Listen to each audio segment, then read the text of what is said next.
In a world of remakes and remasters, Are we playing for what was once sacred and cool has now soured and become lame. Red? Gone are the days of Paz and Cowabunga. Now is the reign of slurp juice and dabs. Kids these days don't even know how bad they've got it. Now it's up to the best generation to rise to the occasion and make a show that dares to go where a lot of other nerdy shows have already gone quite a bit. That's right. They're going to talk about it a lot.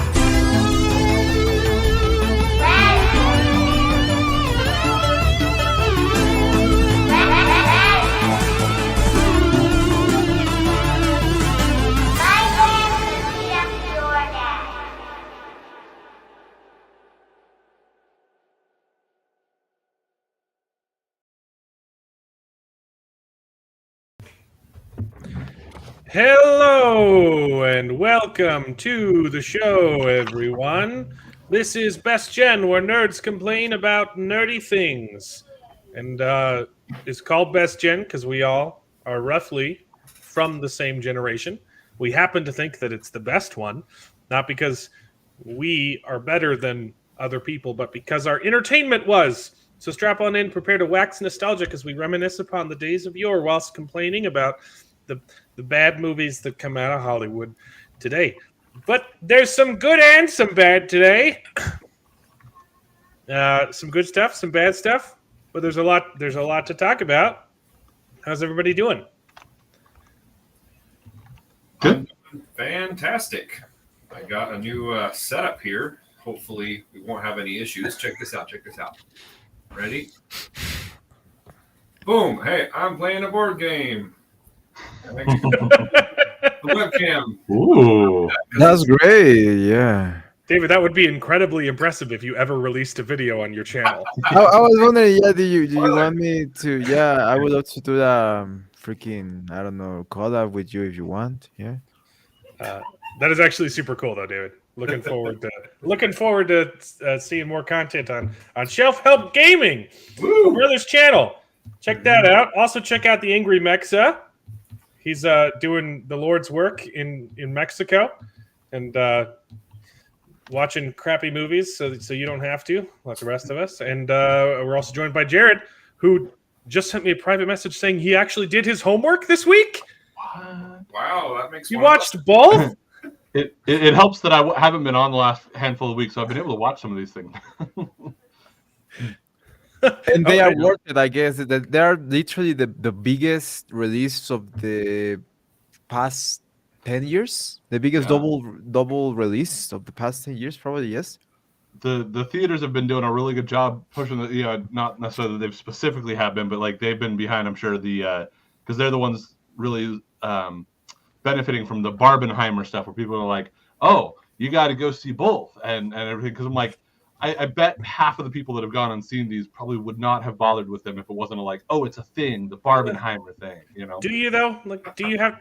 You really don't have to. I'm You really don't saying. have to see both, guys. I'm just saying, people are definitely getting into the idea way more than people that I would have never imagined would be saying that, are like, oh yeah, I'm gonna go check out Barbenheimer, and I'm like, oh, I'm good. I watched Oppenheimer. Yeah, and I watched Barbie. I did not watch Barbie, but Angry Mexa did. You watched both. David, did you watch any? I did not watch any. David didn't do his homework. He was too busy setting up three cameras. We have one of each, right? We have one of each, literally. Yeah, one we of do. each. We've got the perfect spread to discuss these movies. Someone who hasn't seen any of them, two of us who've seen one, and one who's seen both. Exactly.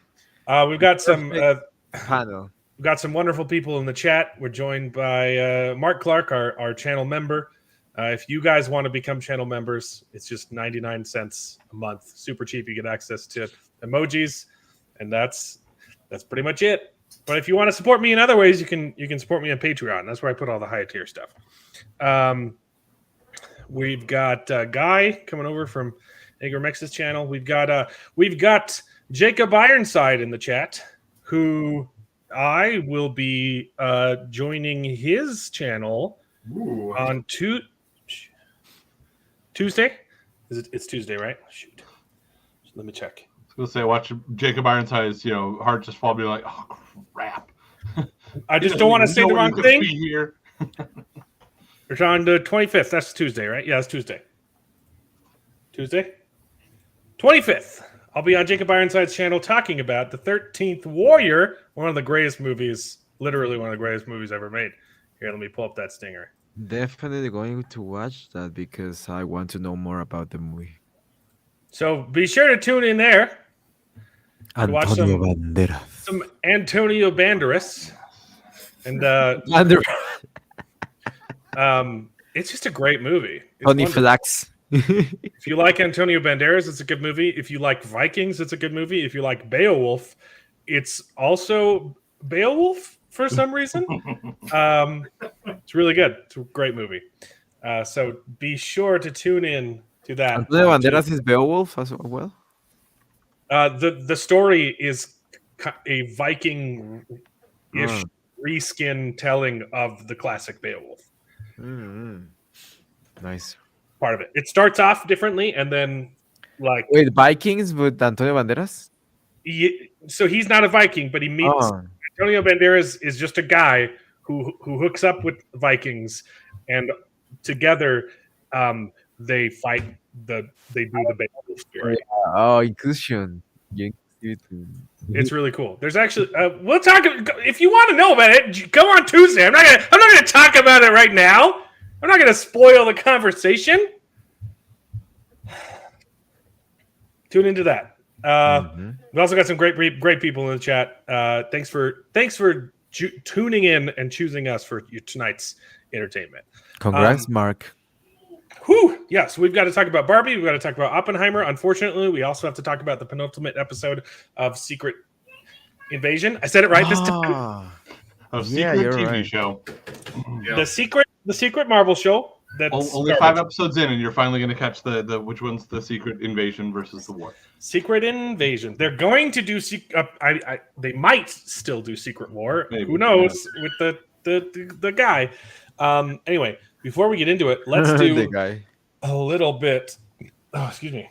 News. Let's do a little bit of news. Let's start off with some good news, which is not very typical. It's not very typical of the show. We usually just jump into complaining. Good news. The Sound of Freedom, baby. We've been tracking this movie. If you haven't seen it yet, repent, because it's incredible. Is doing really well in the box office. So much so that this is the 3rd week.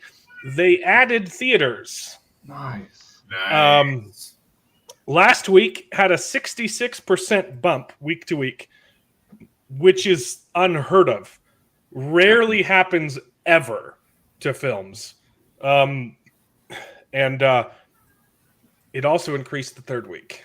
Another 30% on top of the 66%. Just crossed 125. Look at that graph. It just keeps diverging. This is where it's supposed to be. Wow.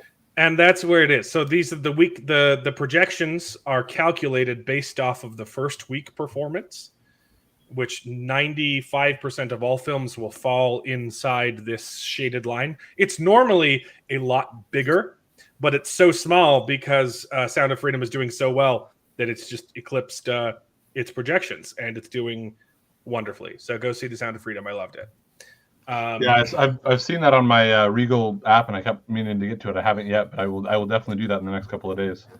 Yeah, if you want to see like a typical example, Mission Impossible is doing okay. It passed their production budget, which I think this is exaggerated because a lot of that is because it's a 2-part. I think they were going to film them back to back, but then Tom Cruise had to halt filming temporarily to go promote Top Gun Maverick, but they started it like right afterwards. So I think this is an inflated budget, but they've already passed it, and if you want to see, this is what it's supposed to look like, right? Yeah. It's falling right in the projections. It's gonna make money. Though Maybe not as much as they hoped, but yeah, I was going to say they were hoping to piggyback off of how wildly successful Maverick was and get a similar result. It's not going to make the same amount of money as Top Gun Maverick, but it's going to make money. Mm-hmm. I mean, it's number 7 in a series. Yeah. Yeah. That honestly is the biggest reason I'm probably not going to really get around to it, at least not right away, Dude, because so I've seen some of the other Mission Impossibles, but not very many of them. And so for me, especially, I'm a very completionist, sequentialist. And so like I'd want to rewatch them all, and I'm not quite motivated enough to do that. For all 7 of these with everything else going on. When you eventually do get around to seeing it, which I highly recommend, because there's so much crap coming out of Hollywood. Like, you got to go see the ones that are actually good. It'll probably be less embarrassing than Mark Clark, who still hasn't seen Top Gun Maverick. Oh, man. Yep. We love you, man, but come on. The Lucient campaign, which is about to cross $50,000. Nice. That's crazy. You got 2 days left to get comic books. I can't stop shilling for this guy. I've been watching like all of his videos. Michael Bancroft. Super cool. Really good looking comics. I've missed your guys' conversation on this much, but there's no way he doesn't break 50K. Yeah. He's practically there, and he's got 2 days left. And Isom is doing really well. Just crossed 2 million. I think the first campaign was like 3.6. I can pull it up. It's right there. So it's still a month left. It's probably not gonna. It's probably gonna make a little bit less than Isom 1, but still 2 million for the second. That's impressive.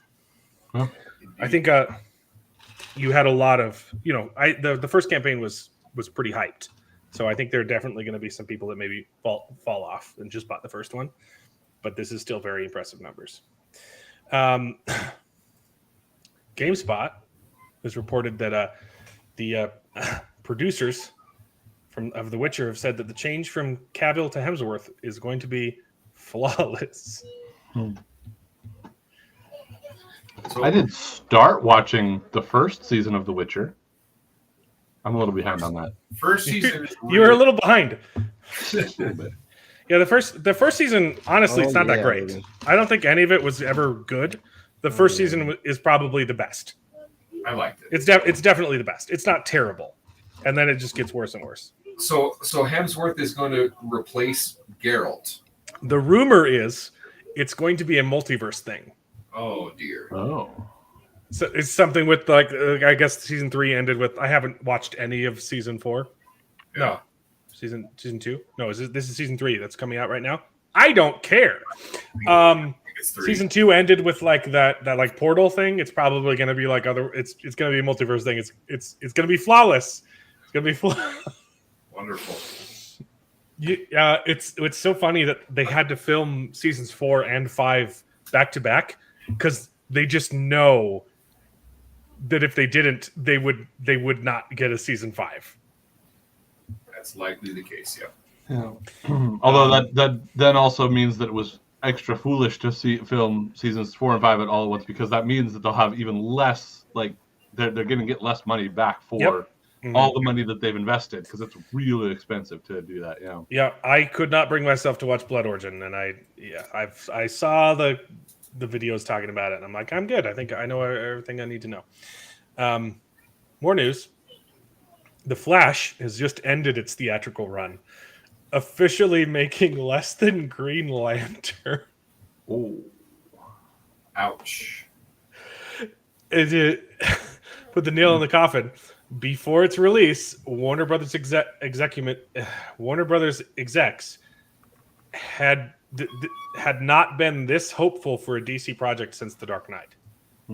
They really thought that they were going to make money on a pedophile movie. Yeah. Hey, Bad. By the way, YouTube, if you're listening, we don't like that. We don't like them. Hey, our video instantly remonetized. By the way, Yeah. Which because one of did you my have speed. demonetized? So we were instantly the one where we talked about the Sound of Freedom. I knew it was going to get automatically flagged, We said and the word like 50 times. I contested it. It was remonetized within hours of human Nice. review. They're like, oh crap, we can't demonetize the stream. Wonderful. Yeah. That's Nice. great. That's a good sign. Yeah. Yeah. Bad stuff. He kidnaps kids, breaks into people's houses. I'm not supporting it. I can't argue with you on that one, although I am You- willing to see the movie itself as Yeah. long as nothing else happens with Ezra and I don't know. They've hinted that he's staying. I They've don't hinted get that- it. But having watched the movie too, I find it a little less likely. And again, if they do, also the lack of success with this means they're almost certainly not going to anymore. Like they thought, Yeah. they were leaving hints at it, probably more because they wanted people to not be like, oh, well, this isn't going anywhere, so therefore we're not going to bother to go and see it, which is probably what people did anyway. But like, yeah. So you Since it's saw not doing well, saw it this week, right? It was this last week or maybe it was the week before. I'm trying to remember exactly, but yeah. Okay. What do you think? It was a mostly enjoyable film. It's like most of the reviews are saying. I know I've been seeing a lot of people complaining about the fact that reviewers are not being able to separate the art from the artist in terms of like, hey, if you don't want to see it, don't see it. That's fine. But also, if you're going to see it, review the actual movie rather than Ezra Miller. I will say it is really hard to watch the movie, especially the opening scene, without going like, The baby scene, the babies, and you're just like, ooh, okay, I'm having a real hard time. That being said, it was a fun and ridiculous scene. The CGI on it was garbage. But I'm sure honestly, Michael Keaton was very enjoyable, and that's Michael Keaton was great. I actually honestly did really like the Supergirl actress. I know you've hated her for a lot of different reasons. I hate the character design. I have nothing against the actress. I think it's a horrible choice. Yeah, I think it's a horrible don't mind choice. some of the one of the things I don't know if you've seen, and so mild spoiler alert for it, the way they play with her is very much more of a Red Sun angle. I also that was fairly interesting. It was a very typical like, hey, Flash doing flashy things, messing with running through time and causing problems and things like that. So pretty standard. I was able to enjoy most of it. I will say the teenage Barry that you see in the younger Barry that you see in the trailers and all that, super freaking annoying. That's absolutely what he's supposed to be, but super freaking annoying. And I do actually think they do a good job, a very interesting job of explaining multiverses because it's a different way of looking at multiverses than like Marvel or anything else like that. Right. That I think also makes it. I find it very interesting. I think it's fun and it made it interesting for the movie. So yeah, that's the thing. I thought the movie was the Flashpoint comics were very well received, but I don't know why they just didn't do those. Yeah, and honestly, it basically is Flashpoint. Really, it basically is Flashpoint. And I don't know a lot of the specifics of what Flashpoint like because you don't get Thomas Wayne. You're right, but it's Mexican Flashpoint.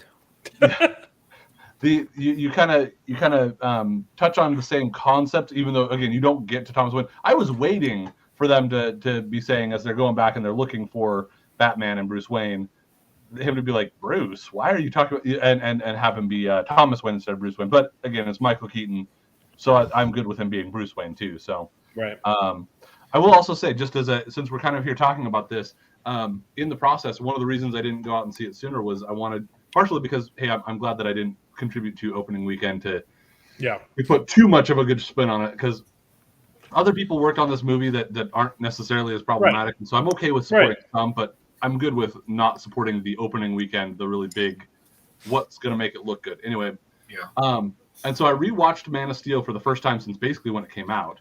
And that's a very divisive film. A lot of people hate it, a lot of people love it, and things like that. It's a lot better on rewatch. Honestly, I don't remember hating it to begin with, and while I didn't hate it, it still has a lot of good things in it. Yeah. I didn't love it as much. It just didn't work for me as well as. Yeah, it's not as good when you. I mean, for me, it was dumber when I saw it. Yeah. I mean, it's better. Obviously, it's better than anything else that came after that. Yeah. It's got serious problems. I don't love the film, but the second time I watched it, the first time I watched it, I was like, oh, all the things I didn't like just pulled me out of it. And but the second time, I was able, knowing it was coming, I was able to enjoy a lot of other things, like the opening, the Krypton stuff is Superman's origin in there is so good. really good. Yeah, but then I think the problem is clearly the finale is just two invincible people punching each other and having no concern for innocent. He's like Superman throws the bad guy into a gas station and blows up people. People died because of that. Yeah, so and that's the thing is I've got like a lot of the people I usually watch on YouTube. One of them loves Man of Steel and just constantly is going on and defending every little aspect about it, recognizing it's not going to work for everybody.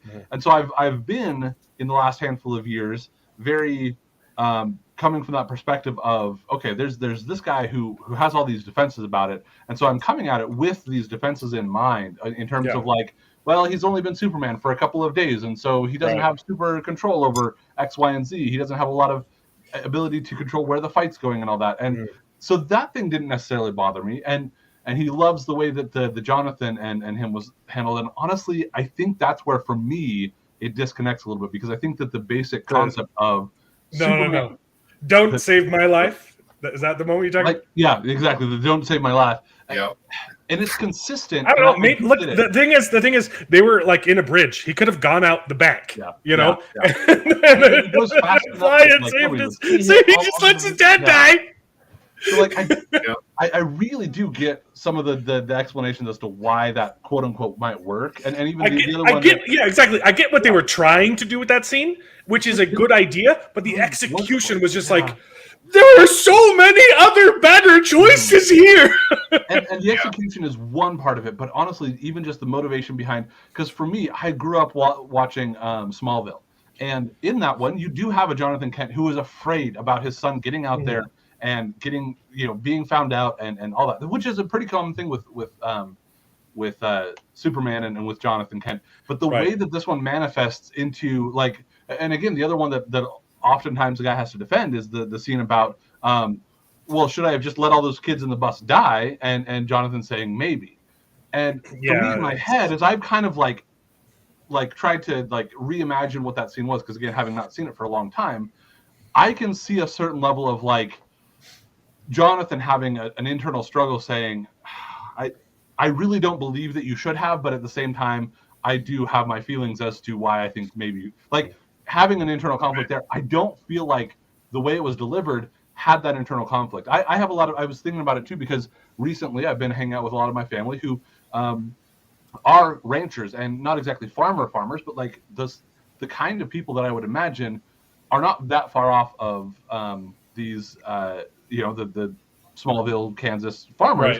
That they're quiet, they're humble, they're all those sorts of things, and I just didn't quite get that. I got a little too much of a paranoid feel out of Jonathan in a way that just, and I think that like laid foundations for like Clark, therefore being a little bit more angry in his like walkabout and things like that. A lot of it I don't hate, but it didn't work for me as well as I wanted it to. So it's tough. Like it has good bones. And I don't dislike what they were trying to do. But some of the execution is tough to overlook. And aside from that, the fact that most people prefer an optimistic Superman to the broody and sad boy Superman. And I agree. Like, I didn't hate it. It's probably not a bad film. It's just not a great Superman film. Yeah, and for me, it's funny because again, he's the guy that I was listening to, Campia. He's always talking about how like he. He's like, oh, people just, and they've said this, so he's not putting words in people's mouths, but like he, people want that golly gee shucks Christopher Reeve Superman, and that's not what we're getting because it's a modern Superman, and I get that, and so I think that there's some you can easily do an optimistic Superman and not have it be cheesy. And that's what I'm getting at too, is this idea of like, I look at some of my family members who I look at as being these hard ranchers, and I can see some of that like really positive optimism and kindness as an undercurrent in a modern world that I think still works, as opposed to the golly gee, cheesy kind. So I didn't hate it. I liked it a little bit better the second time I watched it. It's still not great. But I do like that Batman v Superman addresses the issues that I had with the first one. I liked that motivation for Batman hating Superman because I was like, yeah, I had the same problem. He just had no regard for human life. Except so Batman I thought that worked really well. And then Yeah. the finale of Batman versus Superman is just the worst representation of Doomsday I've ever seen in my life. Like, he looks like just he looks like Clayface, Yeah. and I'm like, oh. Yeah, I love Doomsday. Okay, this is not it. Anyway, before we go on another tangent, though, hold on. SG, it's great to see you in the chat. I haven't seen you in a while. I'm glad you're back. Appreciate you. Yeah, you didn't like. Man of Steel it's got good stuff in it. Yeah, but it's just it's not good. Okay. It really is all just that. Like, I like some of those ideas and concepts. It just for some reason the execution didn't quite work. And sometimes it's not necessarily just the presentation of it. It's just it's a big ask to already go from not being a positive optimistic. And so I felt like it needed to have a little bit more building in it. I will say that I also watched BVS and Justice League for the first time. I didn't. Did you watch the extended Batman versus Superman? BBS, yes, because that's the only one that I could find on Max, which it's only a little bit longer. It's better. And it was good, yeah. I don't know what the other one looked like, but I've heard it's miles better in a couple of the different ways that it connects things together. And so it was good. I enjoyed that. I also don't love just how very, like, this was very much a, like, if they just talked for a second, there could be some understanding. Batman was a little over eager on his, like, if there's even a 1% chance, then we have to take it as an absolute certainty that he is our enemy. And they're like, it's not a great line. I get where you're coming from, but I don't like. And actually, the delivery of that line, like, it's a cool scene. But the opening scene with him watching Superman just kill all these people and him running it. Oh, cool! I'm on Batman's side. So so I get that. He was just a little too overeager. And again, Superman coming to him saying, like, look, we got to work together. We got to figure this out. And Batman not even willing to. I don't hate the Martha bit. I think it makes perfect sense. I think it's a little goofily delivered, but it is still, like, it makes sense. It works. Yeah. So I don't hate it either. I think it's over maligned. Not to say that it's perfect, but it's maligned a little extra. And Justice League, I don't know. It felt kind of rushed, and I think, like, in general, all three of these, like, Man of Steel, Batman v Superman, and then Justice League, felt kind of rushed. They felt kind of. Did you watch Zack Snyder's Justice League, or did you watch? No, I didn't. I had to watch just the regular cut on that one. So. I don't have anything good to say about Justice League. Yeah, I need to check out that 4, but it's a 4-hour cut, and I'm like, man, I am running. It's good. It's worth it. I really like Zack Snyder's Justice League. It's kind of a shame that's been 86th. Yeah, because I'm very curious to see where it would have gone. Yeah, and that is the thing. Is, like, I also can't hold it against him because none of those movies did very well, like, at all. So even under the best of circumstances, you're like, yeah, it makes sense that they've got to do at least a mostly reboot. And I wish all that was more clear. But again, the Flash makes it a little bit more clear that they can kind of do a very Flashpoint sort of reboot where it's like, yes, some things will be completely different and some things can be completely the same, because it's just like when he fixed it in Flashpoint. Some things are normal, some things are different. That's the thing. Like, I didn't even love most of these movies, right? Like, but it's still upsetting to see how they've just disrespected Henry Cavill, right? Like, I understand getting rid of the Snyderverse. I personally would have liked to see where it was going, but I understand it. But man, they screwed over Henry Cavill. The lackluster movies and delivery aside, Henry Cavill is a great Superman. He's perfect. Yeah, I really did roll really, really well.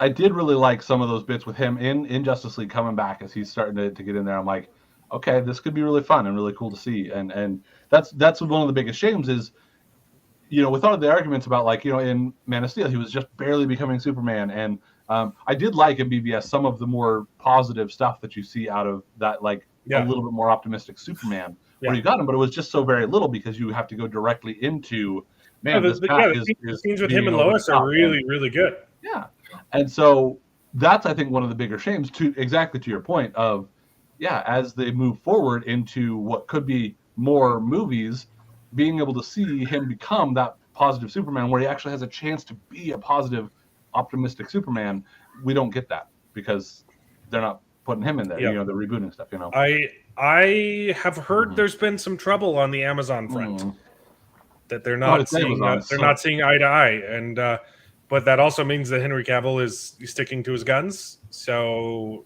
maybe don't go with Amazon. Go with someone else. Yeah, I would. If it gets made, it'll be great. It'll be great. Yeah, I will say I wish I'd taken it might not make it. It might not make it.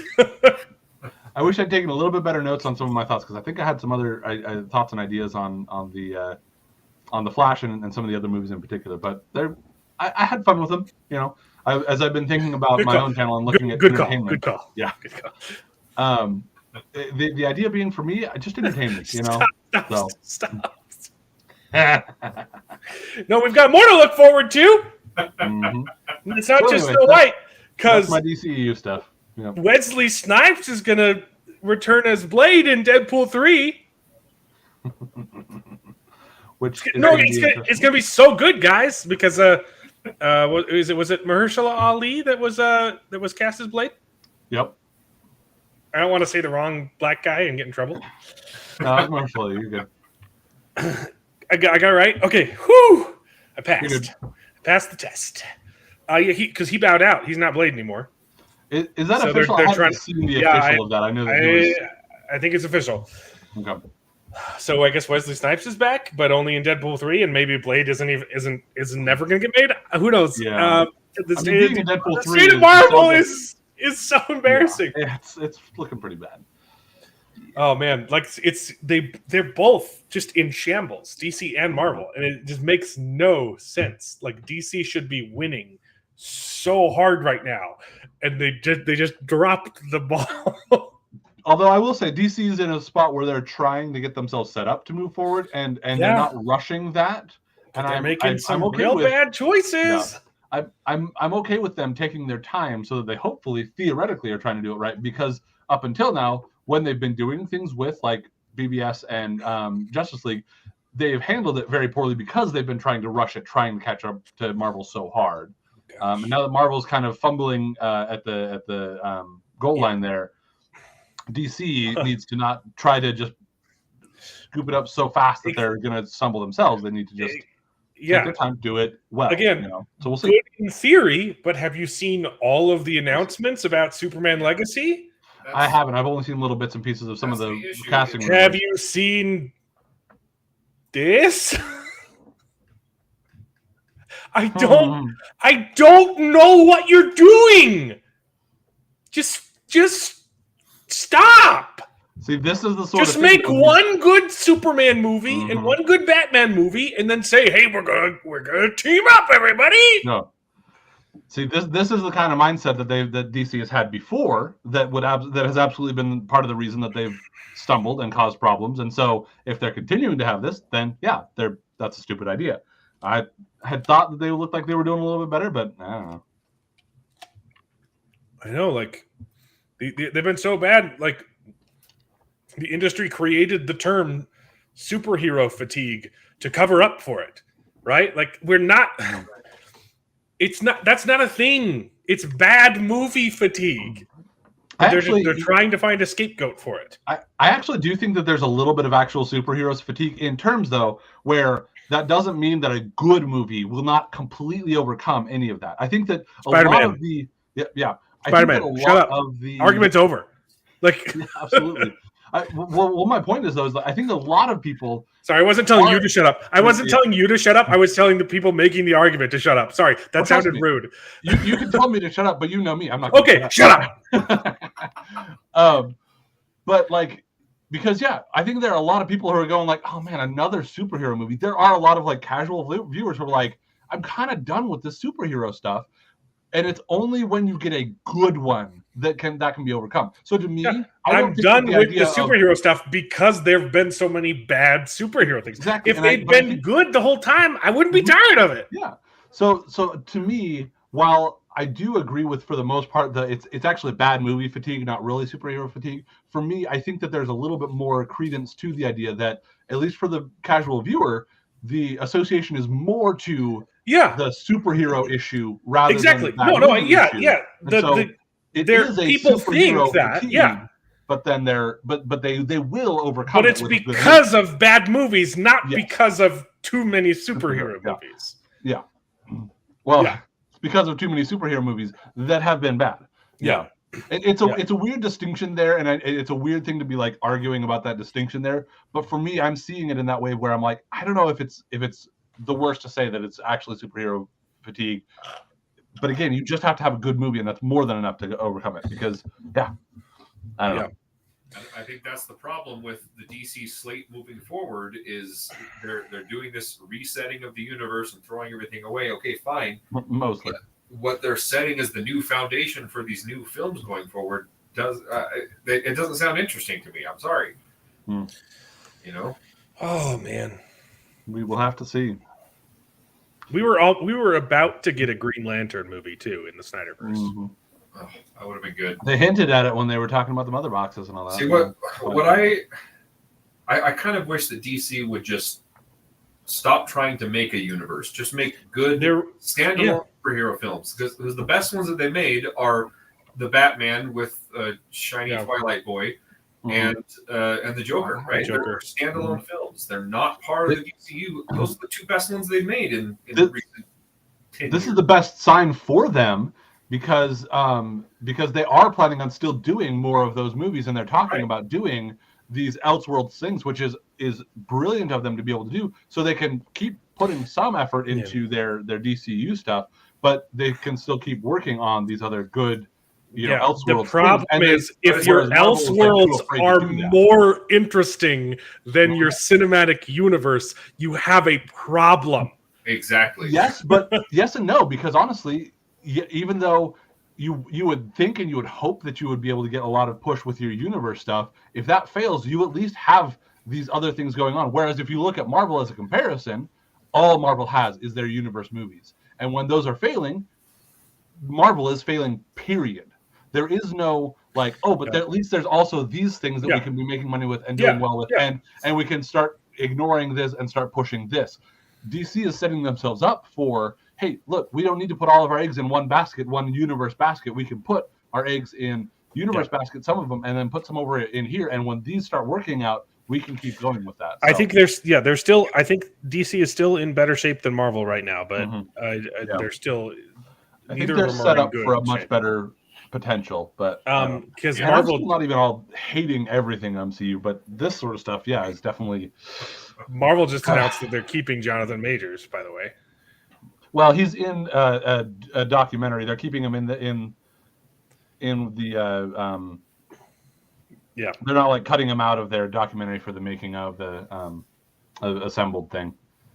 So, because before they've done a lot where they've like tried to really minimize his presence in a lot of other things, and so they're like, you know what, we need to keep him in this. So yeah, but it doesn't mean that they're going to keep him in the movies necessarily. I don't know. We'll see. Yeah, the Dark Universe, that was funny. It wasn't just the Mummy, though. It started before the Mummy. The Dracula Untold was supposed to be part of that as well. Well, but it was supposed to be like hey, we're going to do this. Oh, Dracula Untold didn't work. Okay, fine. We're going to start it again, and we're going to start with the Mummy. So like, right. No. The Mummy is the first one. Exactly. Yeah. They thought about it, and then like, oh no, just kidding. Never mind. It's kind of like how like Green Lantern was supposed to be the beginning of the DCEU, but then they were like, oh crap, that didn't work. Let's try Man of Steel. So what's super funny? This is a great tweet. The going off of those Snow White and the Seven Dwarf awesome looking pictures. The actress who's playing Snow White made this post about how she's dressing up as a bunch of Disney princesses, and Ryan Kindle made a great point, saying ironically showing pictures of herself identifying with characters that don't look like her actually destroys the entire argument for race swaps. Yep. In these modern remakes. I was going to point that out. Yep. It's stupid. Stop race swapping. Just make. I've just stopped caring. I've just stopped caring. I'm just going to let it go and see what happens. We got a trailer for the Wheel of Time season 2, everybody. And I have not made a video on it because I've been in Washington, D.C. I literally just got back. I've been so busy. But I saw the trailer. This is one of my favorite stills from the show. Oh my gosh. What is that? What? That's it. Jared, what a great question you ask. What is it? I don't know because it's not from the books. David. Well, I do know what it is. David, what's your guess? Because you've read the first 3 now. Yeah. Well, so that's the Shan Chan. Yeah. And they're slave people. Damani. I'm assuming that. What's in her mouth? I'm assuming that's the replacement for the ropes.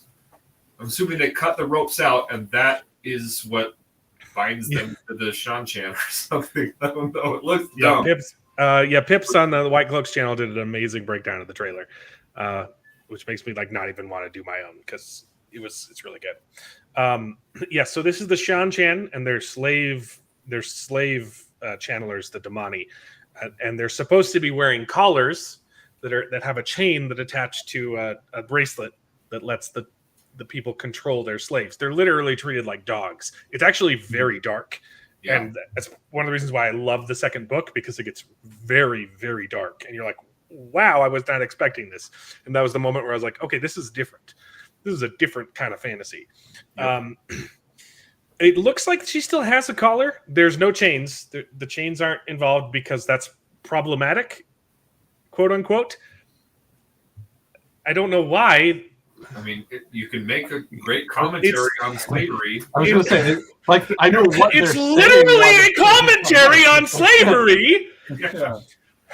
Oh man, it's problematic to have chains, and so instead of collars, maybe in addition to collars, because it looks like this might be a collar. It also looks like it might just be part of her shirt instead of collars, or maybe in addition to the chainless collars. The slaves have binkies now. Yep.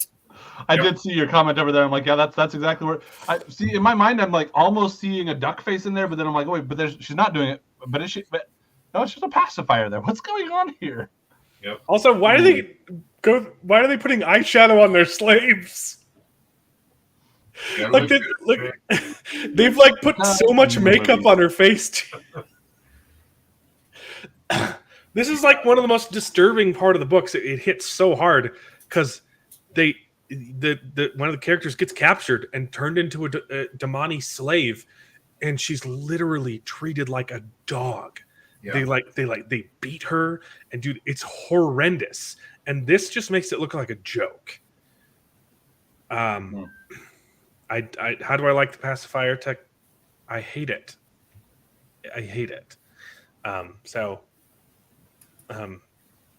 But people have been going googly-eyed over it, and it makes me sick. So there's that.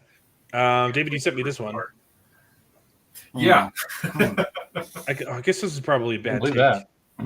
Yeah, so this is, as if you didn't know, my brother and I grew up in New Mexico. We grew up in New Mexico. We are aware of, that's where they tested the atomic bomb. We've been to White Sands and Alamogordo, right? Apparently this article is claiming that Oppenheimer didn't address that. They're unpaid interns. Yeah. It's in our character. That's a good one. This article is complaining that the movie Oppenheimer didn't address all of the hardships that have come upon the Native Americans that lived there, because all of the radiation exposure. Right. And because the movie didn't address that, it's just terrible, misaligned. Right, because the focus was on Oppenheimer, but it does kind of allude to it. It does actually mention it. Yeah. Exactly. But that wasn't the focus of the film. But at the end of the movie, he literally says, "I have blood on my hands." Mm-hmm. And there's that scene where he sees all of his coworkers' faces get melted off and they disintegrate, which is alluding to how a lot of those people died. Yeah, because they were too close to when they were observing the test. Yeah, I don't know. I think that I could see how maybe that's not now in terms of it's talking about his coworkers and things like that, and the blood on his hands is talking about the way that's going to affect the world as it moves forward into the nuclear age and everything. That being said, it does, like he mentions, like, yeah, there's natives that come up here and do some stuff, and then when they're done, he's like, give it back to the natives. Like, Yeah. It at least mentions it. But again, to your point, the point of the movie was about him and his struggle and what was going on with him during this time. It's good to acknowledge it, but that's not the point of the movie. And I'm sorry that every movie isn't that touches on your area isn't about you, but it isn't about you. So there are plenty of documentaries that talk about it. Mm-hmm. That's just not what this was about. Mm-hmm. I'm sorry. I'm sorry that movies that historical movies don't tell all of history for the entire world. This movie is a 3-hour movie already. Do we need to put more into it? No, it wouldn't have added added anything to he's already a tortured psyche, right? Like it's like exactly. It would have just been redundant. Mm-hmm. Yep. But anyways, yeah. People just want to find a way to complain. Yep. Huh. Weird. I don't know who does that. I know, right? But it did.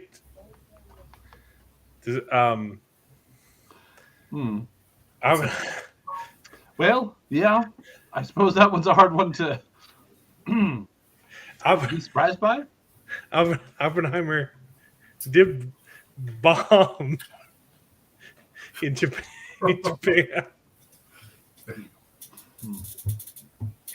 Pun intended. I don't know if it was. I don't know if it was intended. Oh boy. Anyway, I guess we got to talk about Oppenheimer, right? Yeah. Well, let's talk about it. I can talk about the trailer. Oh, this is great. Yeah, you have to address every single possible issue. Like that critic that complained that The Little Mermaid didn't talk about the prevalent racism in that era in the Caribbean. Like there's a thing called scope. Okay? Yeah. If you wanted to make a movie about racism in the Caribbean, go for it, but don't shoehorn it into The Little Mermaid. Also, The Little Mermaid wasn't in the Caribbean. No, it wasn't. I have not seen Manhattan, though. I have heard Manhattan's a good show. Yeah. So Barbie or Oppenheimer? The Ingram X clearly had something happen, but he hasn't left. So let's talk about Oppenheimer first. Barbie first. You want to talk about Barbie first? I was eating aggressively in some chicken wings. You want to see the financials? So if we're talking just monetary, I knew that. Yeah, Barbie's winning a little bit, not by much. They both had pretty good openings. But if you compare it, like talking about the actual, Barbie's PG-13 and this one is C. R rating, right? Yeah, I did not know that Oppenheimer was rated R. I knew it, and then there was definitely some scenes where you're like, oh, there you go. All right, that's rated R. And why? Aside from I think that's my biggest complaint about the film. Actually, is the very unnecessary R rating, because I counted there's 3 F words in the movie, which you can actually get away with 3 and have it be PG-13. I thought you could only get away with 1. Nope, you can have 3. I mean, most studios play it safe and do 1, but you can have 3 F words in a PG-13 movie. That's the max. Interesting. Especially in it when that's that long too. Like the runtime is taken into consideration. So what it is 1 per hour. And even those, like the F bombs that they dropped, they weren't super necessary, right? Yeah. Like I think there was one. You could have cut out 1 or 2 of those at least. But there's boobies in the movie. Yeah. Really? So it makes me think a little bit, and I kind of even had this issue with Schindler's List too. Yeah. Because in the same way that Schindler's List has boobs in it. Yeah. Not all of them. I mean, there's the scenes with Schindler and his girls that he's sleeping with or whatever. You get two scenes of that feel to me rather unnecessary, and in that same way you have 2 or 3 scenes in this that are similarly trying to portray his character and what is going on with him in that time. I will say the one scene in Schindler's List though with the bad guy, I think that the nudity actually does add to that scene.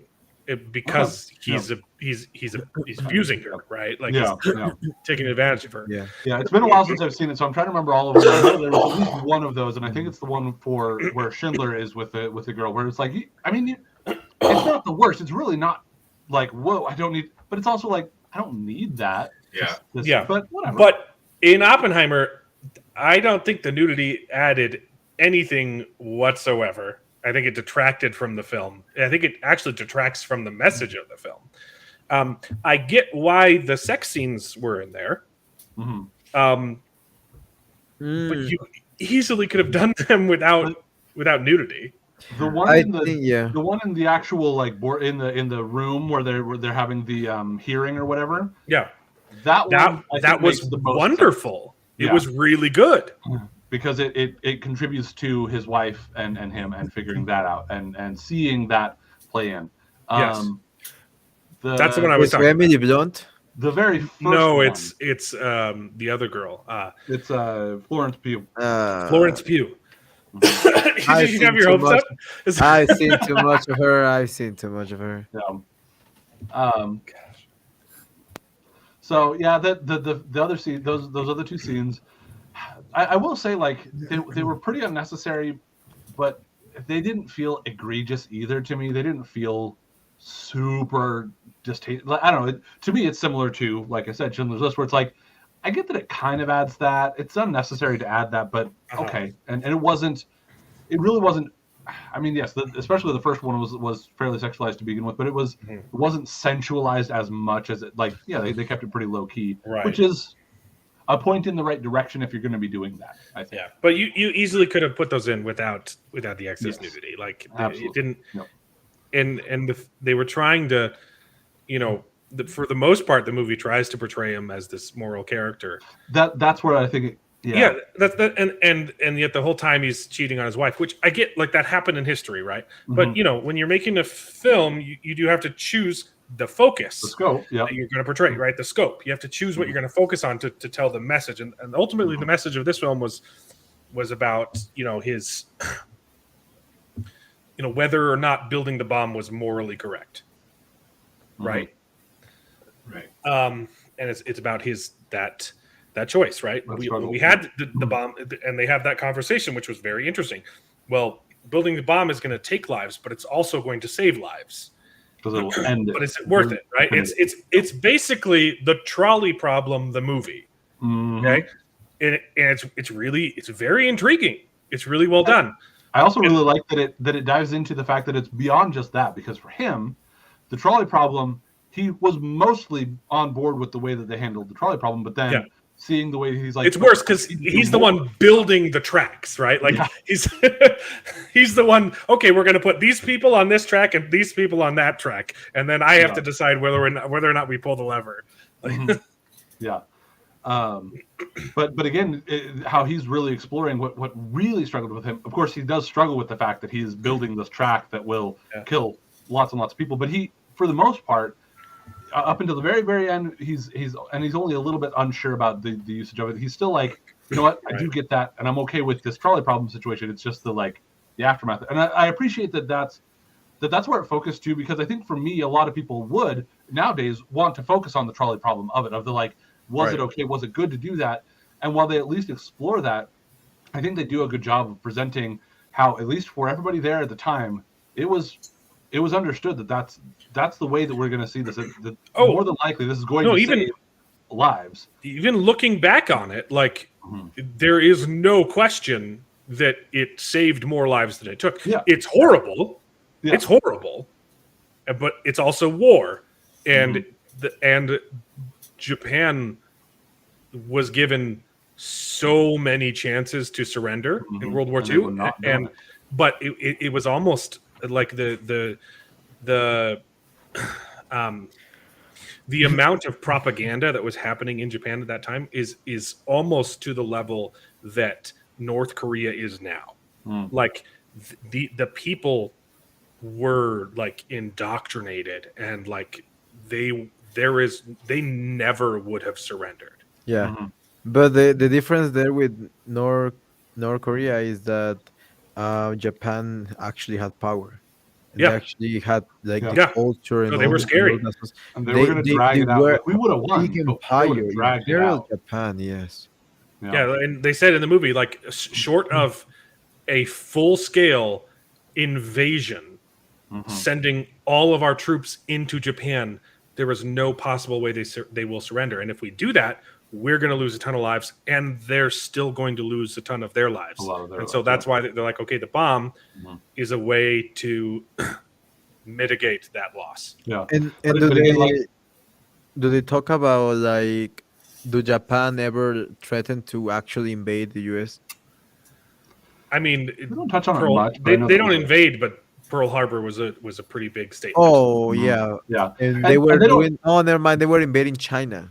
Yeah. Yeah. They again, honestly, this is not about the war much. Like No, the war no, is a background it's not even to mentioned. this. They don't even mention. They mention Pearl Harbor like Maybe once. after it's mentioned Yeah. one time after the fact. Mhm. I was expecting it to come up and be like they just bombed Pearl Harbor, and Yeah. and they don't. It doesn't come up until like Yeah. oh, but because of Pearl Harbor, we're justified in doing this. Like that was literally the only line in the movie. Yeah. I was like, wow, Wow. that was handled very differently. Yeah, because again, like what I again found really interesting was the fact that Because while they did again, focus sorry, on that wasn't No. the scope of the movie. Go on. the movie, yep, it was again looking again at the scope. The scope of the movie, wasn't just the war. It was him developing and figuring this all out, but also him feeling the burden of basically starting up the Cold War, and I love how they explore how that like leads from one to the next, and how, and it doesn't even say he was right or wrong. It just very much he was saying there's something to the idea that we may be finishing this war, but we need to be careful with what we're doing moving forward because we could be starting a Cold War. And guess what? The way that it was handled did start the Cold War. Now, if it had gone the way he wanted, could it have caused other problems? Quite likely. Who knows? They're willing to explore that. They don't have a definitive like, yeah, should I just help given the Russians all the information? But they at least explore that, and I think that was a really fun and good way to. I really like how the movie was framed. Again, talking about how big the scope is. The scope was. It was a little bit. It was a little bit overindulgent. There were a little bit too many Nolanisms of like, maybe we didn't need so many cuts. Like it's told completely out of order, right? Mm-hmm. And for the most part, I thought that served the storytelling very well. How you got little pieces back and forth, and it was framed. Probably didn't need as many, obscure cuts, and like I'm not quite sure where we are in the timeline right now. I ended up struggling. It was a little bit overindulgent, Nolan being Nolan, but I really appreciated it. Like it was very, very well made. I even struggled a little extra because I walked in maybe like a minute or two after the actual start of the film because it was one of those. Okay, darn! I was going to ask a question too. That it's not so. The film opens up with the blank screen, and it says like it doesn't say chapter 1. It says 1 fission, and then the movie starts. And so I thought that the film was going to be segmented into like chapters like that, and it never comes back up. It's just the opening scene is just fission, and then I'm like, okay, what was that for? and honestly, I might have even seen that much, but because again, this is almost more a complaint with like the Does that mean we're going to go like 6 other Oppenheimer movies? I don't know. Well, that's the thing is I'm like, for me, I'm also like, I did walk into the right showing, right? I'm in the right theater number, right? Because I'm like, I don't think it came into the middle of it. This seems like it's probably the beginning, but it was hard to know. What was the first scene? Again, here's my, and that's the thing is I'm trying to remember exactly what it was, but I know it's him showing up to the school or something like that. That's like 3 scenes in.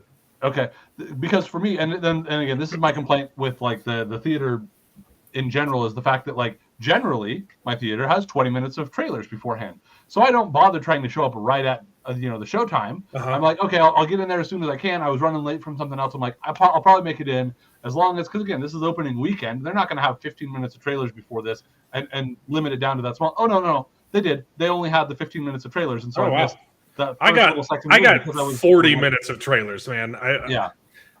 Usually our thing does 20 minutes, but occasionally they'll do 15. And basically, it's any time that I show up any more than 15 minutes after. If I'm like 10 to 15 minutes late, that's when they've got the 15 minutes worth of trailers. But if I'm there, 5 minutes late or like right at the showtime, there's going to be 20 minutes of trailers. And I'm like, come on. So I was a little bit extra like, I think I'm in the right thing. I don't think I've missed anything, probably, because I was only 16, 17 minutes late, beyond the showtime. But I still got to go in and figure out a way to make sure that I catch that beginning part of it. But I was going somewhere with that it was a little disjointed with that cutting. And again, it made it harder for me because I felt like I had maybe missed something. And maybe that was the way it was going to be. The one thing that wasn't a Nolanism or one thing that was not in this film, you could hear the sound, is you could actually hear the dialogue. Yeah, until like the very end of the movie, like there was clearly that part where the sound was getting louder than the dialogue, but it was done on purpose, and that's like, and you're like, I get actually very intentional. Yeah.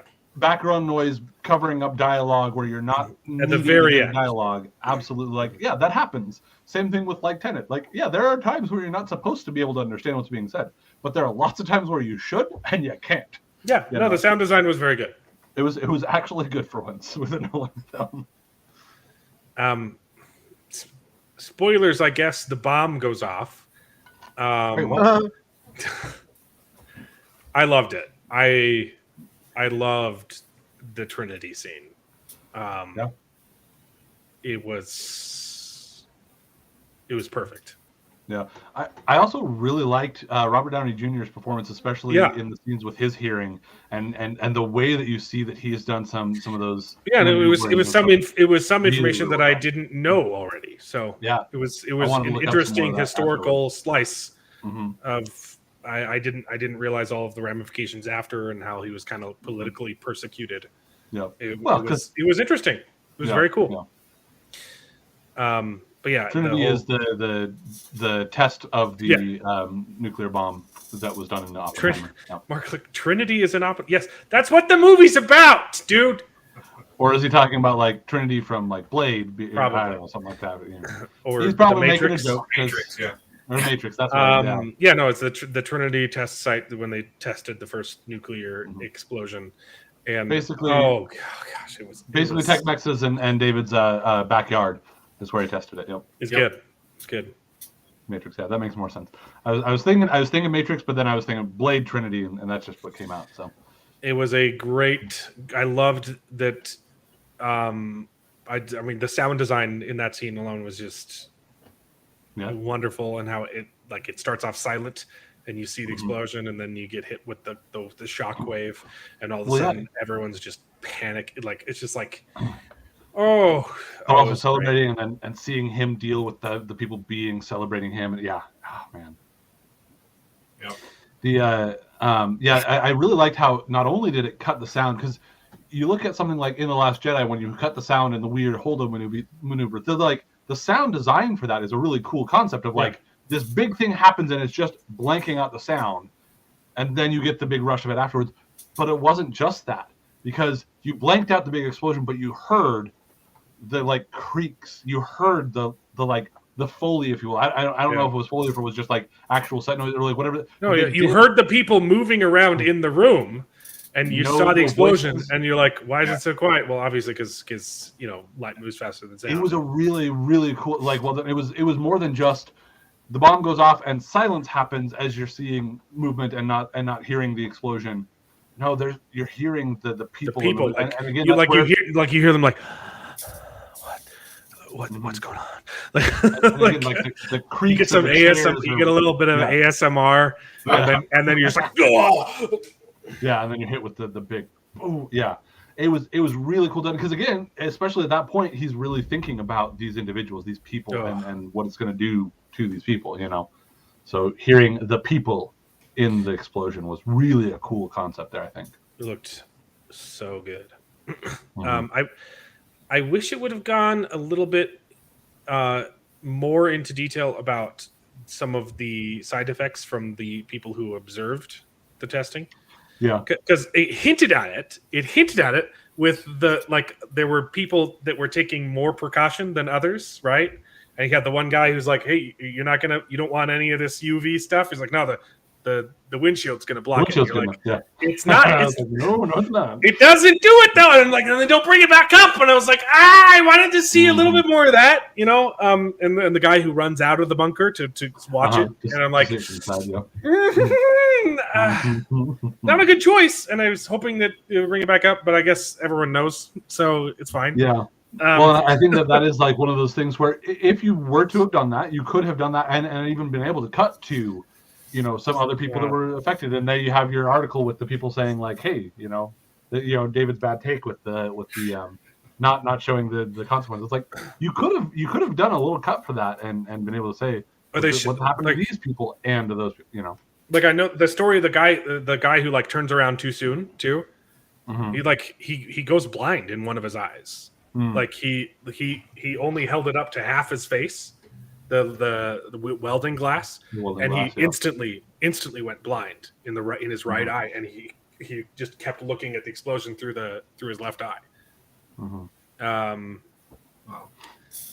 But they weren't detailed. I mean, and it's later hinted at in that scene where he's talking to all those people and they disappear. But yeah. I wish. I mean, it wasn't in the scope of the movie. I guess. I think that would have added a little bit to the story. I think it definitely could have, because that's where, like, for me, as I try to think about what the scope or what the message of the movie was less about, like even less than I would have imagined going in, about the bomb and about him struggling with the consequences of creating the nuclear age, if you will. It would have added a lot more to the story Nolan was trying to tell than detailing all of Oppenheimer's affairs.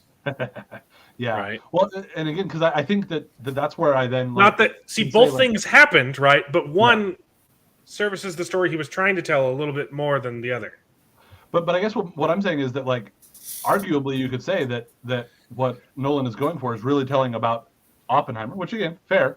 Yeah. Rather than the bomb, because you're exploring him and his affairs. You're exploring, I guess, the fallout of him and his communist kind of interest and leanings and connections, and how that had a big fallout on him, in spite of the fact that he was the father of the atomic bomb, the father of the atomic age that was lauded for ending World War II. Yeah, he still had this major fallout, because, and especially as you get into that last half of the film after the bomb goes off, that's what it really focuses on a lot, and it's all spread throughout the rest of the movie. So that it was I think that might have been. Yeah. It was hard to get on his side at the end when they're trying to frame him as this moral paragon. He's like, well, I'm the only one who thought of the consequences, right? And now I'm being persecuted for it. I'm just, am I going to be forgiven for my actions? And is history going to, right? Is history ever going to tell the true story? And they're trying to, like, frame him as this moral guy. And he's like, but I kind of don't like him. So I don't really care. Like, yeah. But it was good. Yeah, I enjoyed it. It was a very good movie. I don't think it needed the boobies. I think you could have included the sex scenes too, because it does add to the story, and it did happen. I don't think you needed to show boobies everywhere. Yeah, it really wasn't the worst. It wasn't egregious though. I'm a good Christian boy, okay? I'm a Christian.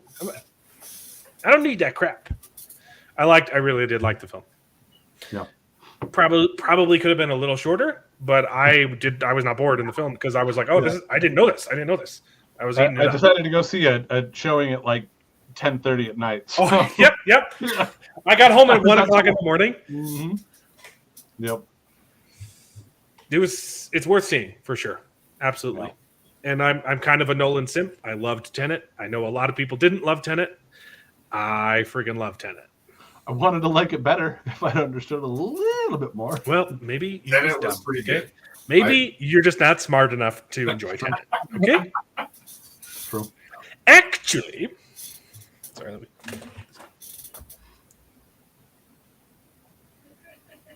us intellectuals enjoyed Tenet. Thank you very much. I can't believe you still have those. Well, these are my glasses for when I need to play, because I'm not already nerdy enough. This is when I need to be a nerd in sketches. I put on my initiated. Those are 3D glasses from the cinema that My brother popped out the window. I have some three Started that wearing still have around frames. because he thought it was cool. I did wear these. I was doing it ironically, but I did wear them around. It was funny. I thought it was hilarious. Yeah, you were the only one, bro. It was a conversation piece, dude. It was funny. You didn't get that it was ironic that I wore these for like 2 years. Yeah, because you wore it as a conversation piece, and you were the only one that thought it was cool. I was popular in high school. Thank you very much. Oh my goodness! So funny story. I went to Washington D.C. right, and I saw all kinds of cool museums. But I also got to visit with my good friend Aaron Feeney, who I am collaborating with for my music album. So we talked a little bit about music, but mostly we just hung out and talked because I haven't seen him in a very long time in person. Yeah, because he moved to DC. But also, we only became friends because David and his older brother became friends, and so I was never like in school with Aaron. He went to a different high school, and it was so hilarious because Stephanie met him, and she's like, "Okay, I've been dying to ask this question for a long time because it's an inside joke with all of my friends that every conversation I starts with, did you know that I was popular in high school?" And so she's like, I have to know, was Alan actually popular in high school? And I was like, he didn't go to my high school. He can't answer that question for you. I was pretty popular. I was popular of high school. I was popular amongst the unpopular. So I was in with the out crowd. Does that make sense? Yeah. There you go. I was almost homecoming king. I was runner-up, second place. Mm-hmm. They wrote a song about that. Bowling for Soup. Yeah. Bowling for Soup wrote a song about me. I was popular, okay? There you go. Anyway, yeah, Tenet. I liked Tenet, okay? Us intellectuals enjoy good film. I also fully understand the complaints about Tenet. Like, there's a lot that's unexplained and it glosses over a lot of things. But that's not the scope of the film. The scope of I just enjoyed watching the stuff in forward and then again watching it later in the movie in reverse. I was just having a grand old time in theaters. I think it's a visual masterpiece. Obviously doesn't push all the buttons for everybody, and that's okay. It pushed my buttons. Tenet is very good. Nope. It was one of those things where, like, I felt like I mostly got it, but again, it was like I'm struggling between the trying to follow the intricacies of the ins and outs and the backwards and forwards, while also trying to struggle to understand the dialogue. So that distracts me from being able to understand the ins and outs of the ups and downs. And I didn't have a huge problem in the theater that I saw it in with the dialogue, but obviously that could have. That definitely affected a lot. It definitely wasn't the worst, but it was definitely like, man, I'm having a hard time hearing and understanding because again, and I think this is at least for me was as much of a problem as the dialogue levels was the accents, because as an American, the British accents are sometimes a little harder to understand. Right. Not that I can't understand them ever, but when you mix that with having them be low and having them speaking quickly and in talking about confusing things, it just adds layers of difficulty to it that I think some of those layers were not needed to be there. You know? Yeah. Yeah. Well, I'm sorry, but dialogue is not in the scope of Tenet. Okay? yeah, that sounds about right. So the Barbie movie, baby.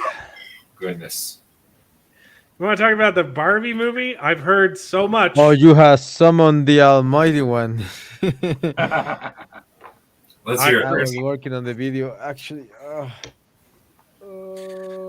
I've heard.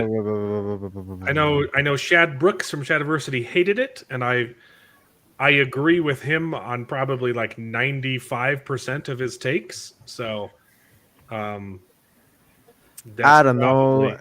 People from the right they didn't take the opportunity, I think, to really bash this movie for what it is or what it becomes. because it start. I would say that the first 40 minutes, no, 30 minutes of the movie are really good. Like I haven't seen quality in a movie of this sort, like in a live action or remake or this sort, in many time, in many years. Mario. Well, in my opinion, the first 30 minutes are better than Mario, way better than Mario, because they are good. Have a good direction, and it's impressive how they managed to make this new style of movie making that is TikTok movie making, I would call it, which Right. is each scene is all together, is one shot, first of all, and they say dialogue tras dialogue. They have no pauses. There's no editing there, so it has to be perfect. The only editing is just switching cameras, which is pretty impressive. Also, the music, and you're gonna like this, technique. The music tells basically a little bit of the story, so you Yeah, I've have to heard that put there's attention on some. the music, because some of the music tells you about the story. uh, and it's pretty interesting that they give the attention to detail to many little things, like the fact that you don't put water in cups and things like that on the pools. It's all plastic. That's funny, and even they take it to really really to far places, and which is they commit to the beat. They don't forget, which is something that they will forget in new remakes nowadays, about the rules that they own, that they themselves they will you know uh apply, or they will create, right? And can you help me with this, Bearded, because I want to hear your opinion while I get some water. Yeah, no worries. I do think that the design on the movie was really well done. Margot Robbie is a great, like, she's Barbie. The opening was very funny, the way that they kind of depicted things and everything.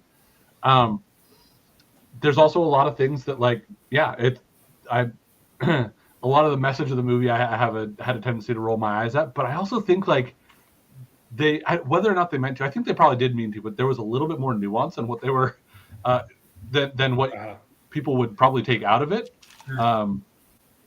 With the story of Ken, again, they definitely have their message, but also I think there's a little bit more to the idea of, like, yep, it's difficult to do this, or it's hard, playing with those things. But yeah, absolutely, the production design looked good, and the way that they From the stayed consistent from the with trailers, the stuff. production does look impressive. Yes.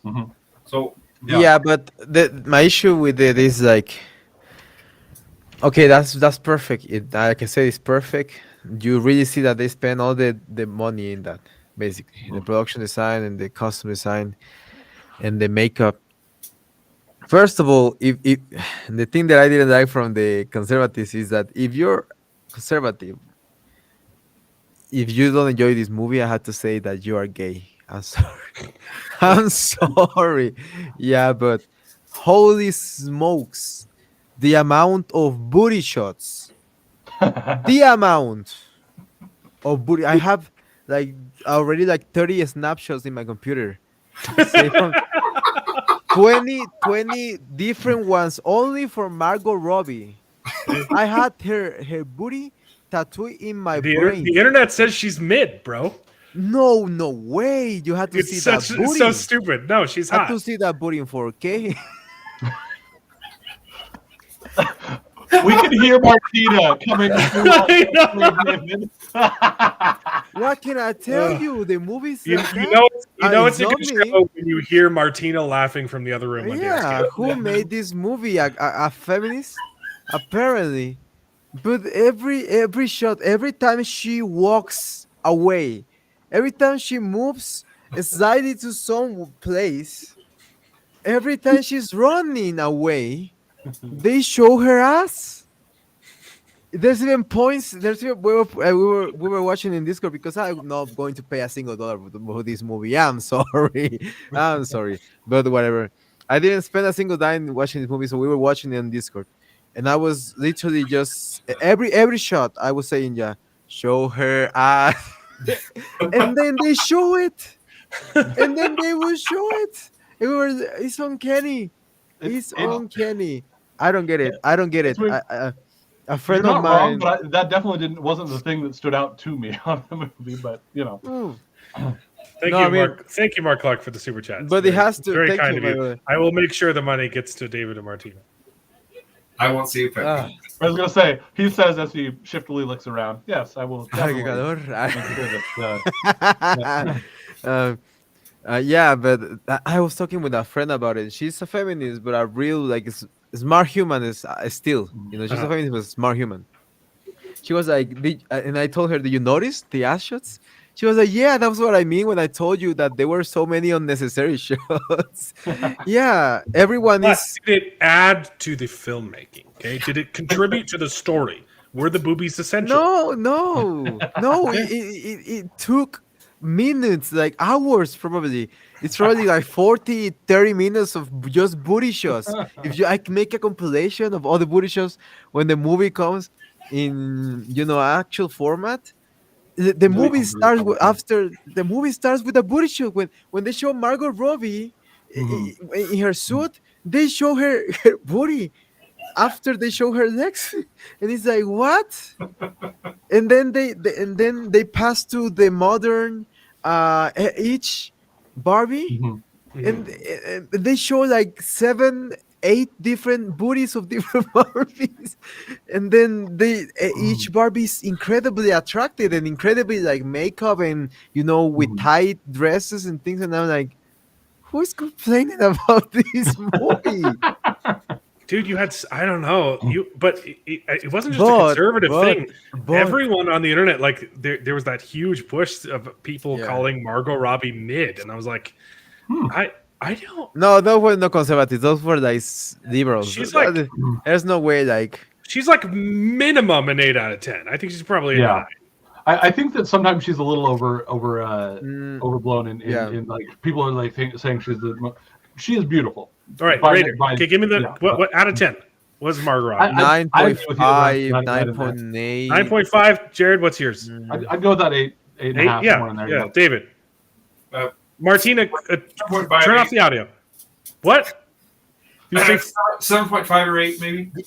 You have partners. It doesn't count. Like, okay, forget about the rent. Forget about the rating. But forget about the rating. Is she or is she not the most beautiful woman right now? Like, she's very beautiful. Yes. But the kind of actress right now that gets in every freaking movie every year, two movies a year. She is the most beautiful one. Yeah. Who else? I think as far as like a Barbie, too, I think she's perfectly cast as Barbie. I haven't seen the movie, but the casting is fantastic. No. She is also the casting for Ken is perfect. Yeah. Oh, I haven't seen the movie. Steals the movie. His bits are hilarious. I really don't understand why people like. Look, I didn't like this movie because it goes like. The problem it goes bad rapidly. Okay, Gal Gadot is Mark's a good point. Gal Gadot is also great, but then the problem is when she delivers her lines, and you're like, "What? Sorry, what did she say?" Gal Gadot is not as big anymore. Them in Tenet. Yeah. Yeah. All right, but yeah, I think with with the movie, like I said, 30 minutes, perfecto. 10 minutes then they get to the real world. Yeah. Even getting into the real world, okay, you see that this product placement, all right, I don't care. They're selling the car, they're probably going to sell the vehicles. Mm-hmm. I don't give a damn. So the car already sold out, by the way. The car sold out. Is I can't tell from the commercials what kind of movie it is. I can't tell if they're if they're trying to take it seriously or if it's no. The first commercial was a 2001: A Space Odyssey. That's how it opens. That's how the movie opens. Actually, that's the opening. It actually opens with that. Yeah. Everything they released is little girl. The first half of the movie, the first half an hour of the movie, literally everything they released, but with booty shots added to that, and dialogue and TikTok dialogue, switching from camera to camera, and hip music, like every it's music to dialogue to music to dialogue and music during dialogue and music and music and music and music. Is TikTok. Perfect movie. Perfectly This is made the for the zero TikTok. attention span ADHD Yeah. filmmaking. Perfect. Is brilliant. She read her target audience like a freaking fox. And then what happens? And then they go to the real world. And in the first second they access the real world. The way the access is branded, I don't want to get into it. All right. Yeah. Don't want to talk It's just about it. gobbledygook. Don't talk It's about fine. it. Yeah, Yeah. we don't It's talk about absolutely Bruno. just- All right. They get into the real world. and she says this herself. Every man starts seeing her aggressively. She says it herself aggressively. You Undertones of obviously, violence. yeah, violently, in a violent way. I cannot say the word. I don't want to say the word. Right. Grapey? Yeah, threatening. Yeah, basically. Yeah. But to do something bad. Yeah, to Right. do the R word. Gotcha. And every man and every I do think man they avoid looks at actually Ken. saying it in the movie as well, but yeah. Every man and even the woman are laughing at her for some reason. It's like it's California. What do you mean? It's Yeah. Venice. I know.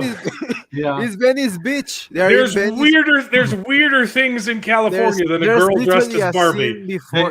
There's a scene before where they are looking at the map and this is the United States of California, and they go to the Yeah. United States of California, which is a huge It's the country of California. Basically, Yeah. California and the United States is every red state basically just joined together, and California is like Nevada, Denver, Colorado, Nevada, and Cali. Maybe Arizona, but yeah, it's Yeah. a big conglomerate of the blue states of the West Coast. And they go to California, to Los Angeles country, something like that. California, like that, I don't know, Los Angeles country, because they separate first Los Angeles country and they say California land, so they don't United States of California, so they don't even. Sorry, we should say make spoilers for the Barbie movie, but who cares? Fuck. I don't expect that anybody here is worried about the spoilers for And Barbie. it's not even a spoiler yet. Yeah. Yeah, not really. The spoilers is where it gets nasty.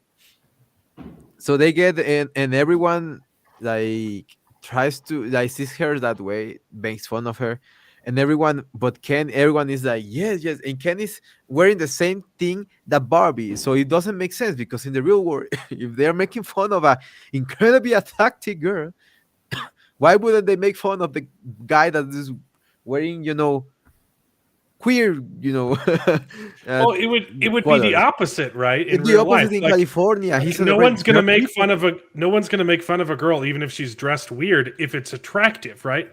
But a guy dressed like that, he's gonna get shut down immediately. No, it's California. He's going to get praise in the street. He's going to. Okay, in California, right?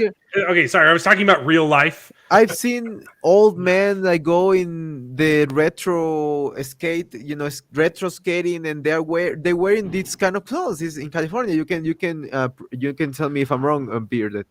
No, yeah. It's pretty normal there, and it's like why do you even portray in California? I would love to see the nuances of California with the homeless, and maybe she helping some homeless, or that would be imagine that Yeah. showing kindness of her heart, not just being assaulted with the There's eyes. a couple of things actually though, because I will say they do a good job of portraying that they are out of place, even though arguably the way they show up wouldn't actually be out of place, but they do make it so that they stand out as being different. I do completely agree though. I think that there is some nuance to that idea of like, yeah, you might react differently to a woman than you would a man, even though they're both dressed ridiculously. But overall, there is still a lot of the idea that one of them comes as they come in, they're like, oh, I'm feeling aggressive, angry, violent undertones to the attention. And Ken is feeling I'm feeling respect and all that, where I'm like, I don't really buy, like, I might even give you the credit of maybe you feel that way, but really most of that is coming from internal rather than coming from the external, because you're both being treated the same way. You're both being laughed at for being in ridiculous garb. You're both being, looked at. And again, maybe the They closest show to it. is that The thing, you also get a little bit of extra. There might be a couple of other things that would be a little bit different for Margot, but overall, he shouldn't be suddenly feeling super empowered in that sort of situation where she is not. But that's the way they want to play. And again, that's where, for me, sometimes the message makes me roll my eyes, but I know that that's what this movie is going for. Is it's really going for that kind of message. And that's why I will say say that they it's hit it. brilliant how they did it, Yeah. why they did it. Mhm. Yeah. To me, they hit the message a couple of times a little on the nose, where I kind of rolled my eyes. But overall, I actually thought that there was a lot of nuance to the idea, and what I hinted before, to the idea of it's not just like basically they make a lot of jokes about patriarchy stuff and this, that, and the other, and to me, I'm like, I like that in the end they kind of show that really any one group dominating and having power will often mean that the other is going to feel a little bit misaligned, and it's a little less.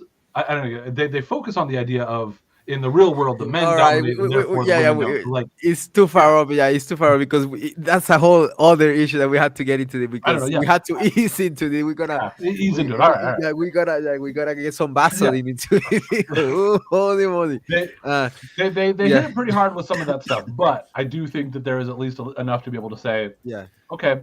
What I wanted to say about that scene about the roller skating, about the roller skating, is that this is what Californian women think. This is the perception of a Californian woman, in my, not every Californian woman, right? But the woke, liberal, the kind of woman that would make this movie or would like this movie. This is what they envision. That's why I heard many women saying in at the end of the movie, saying, "Yes, girl," on Twitter. "Yes, girl. I agree with the messaging of the movie at the ending," which we will get into that later.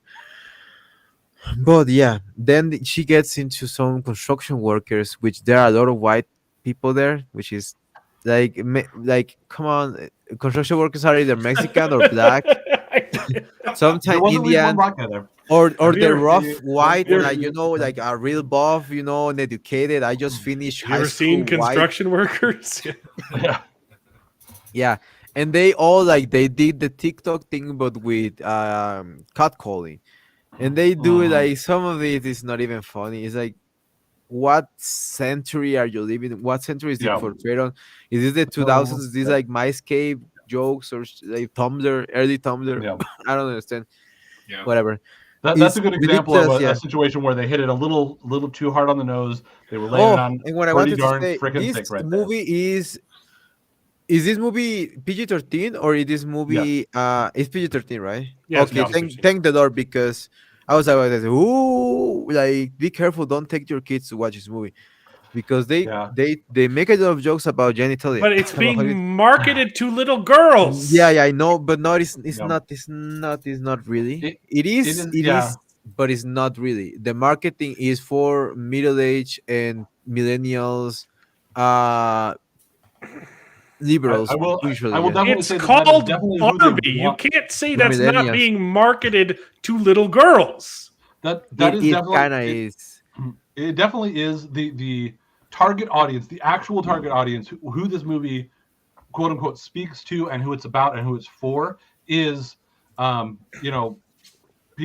who grew up in the 90s or even the 80s and are moms now, or again, maybe, those millennials. That it is made for millennials. Absolutely. Great. Then don't call it Barbie. Make it clear that it's a parody. But I will say, if you're making a Barbie movie, it should be safe for kids. Right. So I can't totally disagree with you about that. Yeah, I can't totally disagree with you about that. I think that they could do a few things to make it a little bit more clear that it is not intended for young children. Honestly, 99% of it, I was going to say go over their heads. They'll just be bored by most of it. Honestly, young kids will mostly be bored by it. There's not a lot of wildly inappropriate things. There's a handful of them, like that scene, like you're just talking about, where they talk about the genitalia. They will, they will be bored for the rest of the movie, but not for the 30 minutes. That's the important thing. That's where they get you, because the mothers are going to always tell them, do you want to watch the Barbie movie just to, and they will get this dopamine for 3 minutes, they will lose their minds. After that, they don't care. Then they But don't. Yeah, they're gonna be lost. the chip will remain, and that was I cannot say the word. I can say the word in Spanish, like la grumadora, right? Get a Mhm. with. He's well, not really like that, but she's not that. But what she does is product placement, the best product placement ever created in this Yeah. history of the world. Like someone needs to do a freaking study of it, because there's, first of all, there's no way that she did it alone. Like there has to be hundreds of intellectuals that I'm exaggerating, right? Or at least some kind of marketing expert, like a lot of marketing experts behind this movie, because it's Mm. perfection, the Yeah. way they manage the topics and the way they infiltrate the woke mind with all the topics. Whatever, the real world is bad and evil, but it's bad and evil for Barbie, but it's so good for Ken, and he becomes like the fan of the patriarchy. He gets patriarchal books that he literally goes to the Mhm. library. School he's library. never he's never gone to a library in his life. He's never gone to a school. Yeah. He gets left into a school, right? Like he's wearing Mm. cowboy. Okay, I missed some Ridiculous. scenes. Okay, never mind. The guy They is, get arrested you a see couple it in times the and then trailer, nothing happens. the guy slaps him in the booty. You Mhm. cannot see the slap, sadly, so probably didn't happen. Probably There he was slapped one. him. There was one time where they should have shown the booty shot and they didn't show the booty shot. Oh, The bouncing. I wasn't where I was going with it, but you're right. But yeah. So she punches the guy, and she goes to jail for that. Yeah, they show her getting arrested, She gets and then immediately they're out. assaulted, and she gets arrested, and the police are harassing her, like Mhm. like sensualito harassing her in the freaking police station. Then she goes out because she's like scared of her health, of her safety, because of her outfit. It was too revealing. She goes and gets a even more revealing cowboy outfit, even more tight, Yeah. and more where the cowboy outfit has stars in each booty cheek, Mhm. and it has glitter in the Yeah.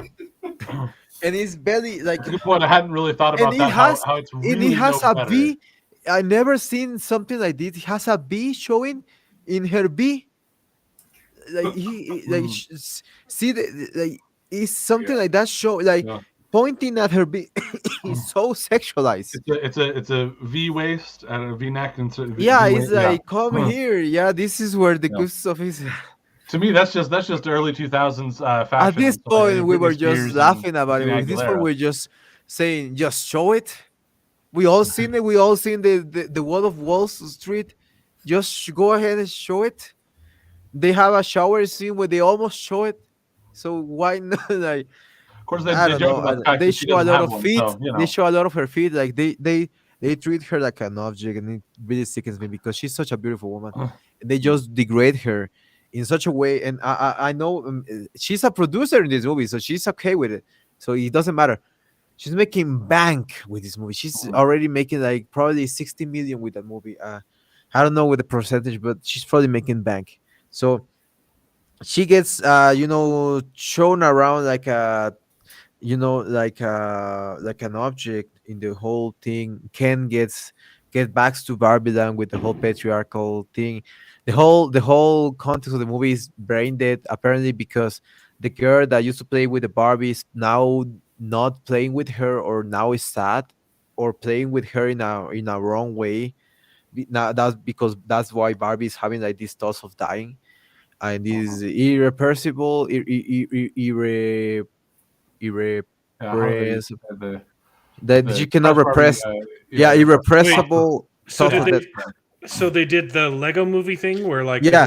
this is all Yes. just being played out inside the mind of a child. Yes, kind of yes. except that they actually are in a Barbie land and they can go back to the real world, and then the real world people go to That's Barbie the land. stupid. So Yeah, it's- that's the stupid thing, It's because not in the Lego it's thing not they did quite it better. Lego movie-ish, but it's a little Lego movie-ish. The Lego movie did you're it better. affected by the people playing with you. Uh-huh. Yeah, it's It- Inception It's with a weird Lego. thing. It's fine. It's the way that they decide to do it. It's Yeah. Inception with Lego. So Part Lego Movie, part Toy Story, part Last Action Hero. yeah, but Toy Story was more respectful to the actual characters. Yeah. And they do a lot of reference, by the I way. want those Woody They do booty a shots. 2001 reference, which is so cheesy. The CGI on the baby is the worst CGI that I've seen. All the CGI in the movie is made with After Effects. I'm not On joking. which They baby are didn't you talking spend a about? single dime when the kid throws the American girl doll into the air, and the girl is doing the same thing like the stick, the bone stick Yeah, in like the raising it 2001 up and like Odyssey. throwing it up. And Dun dun dun dun dun after the booty shot of Margot Robbie. this is way at the beginning, by the way. This is back at the beginning. Yeah, sorry. Yeah, but they He's been made some doing more a lot of reference. jumping around. Yeah. It's just a mess No, of he's a actually movie. describing. Then most of the movie they as it introduce goes the through. main character, the main human character, which is the girl who's supposed to play with her, and she's an ass that calls Barbie a fascist. I'm not kidding. She calls Barbie a fascist, and then she calls Barbie a nut job. Oh no, sorry, mental. No, reality challenge person.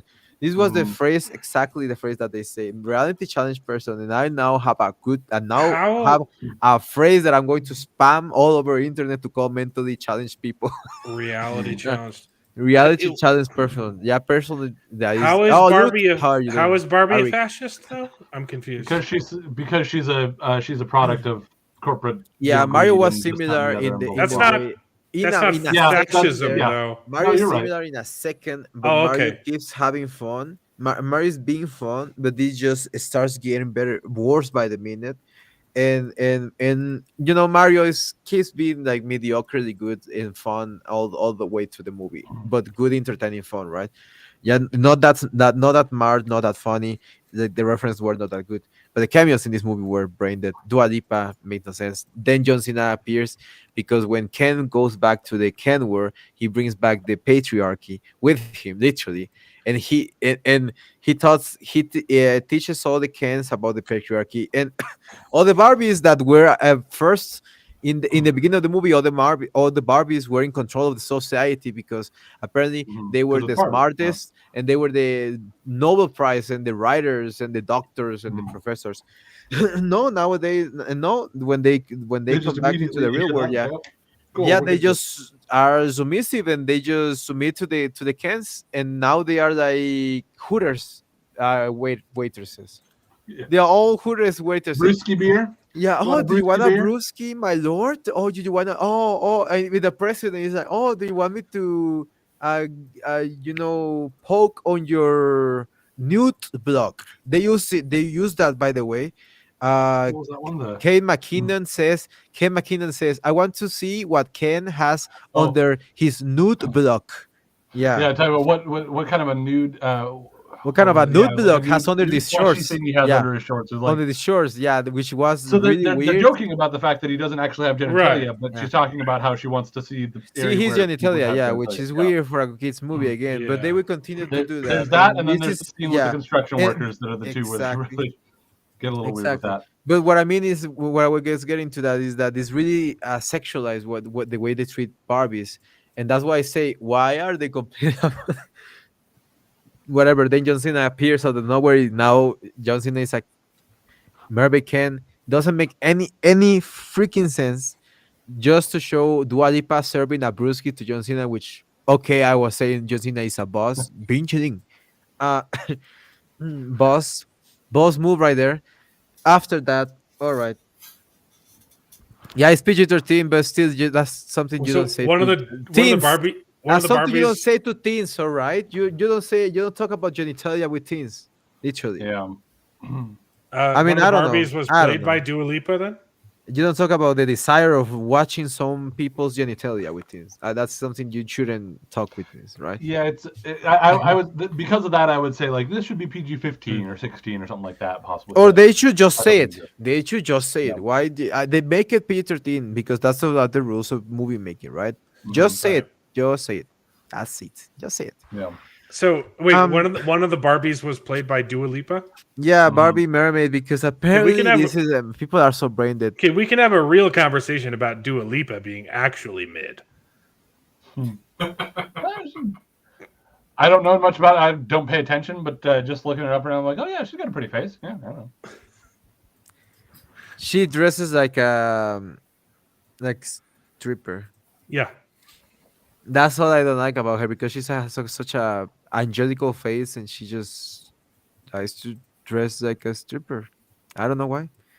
And hey, I agreed with people watch dressing the way they like, but deal with the consequences.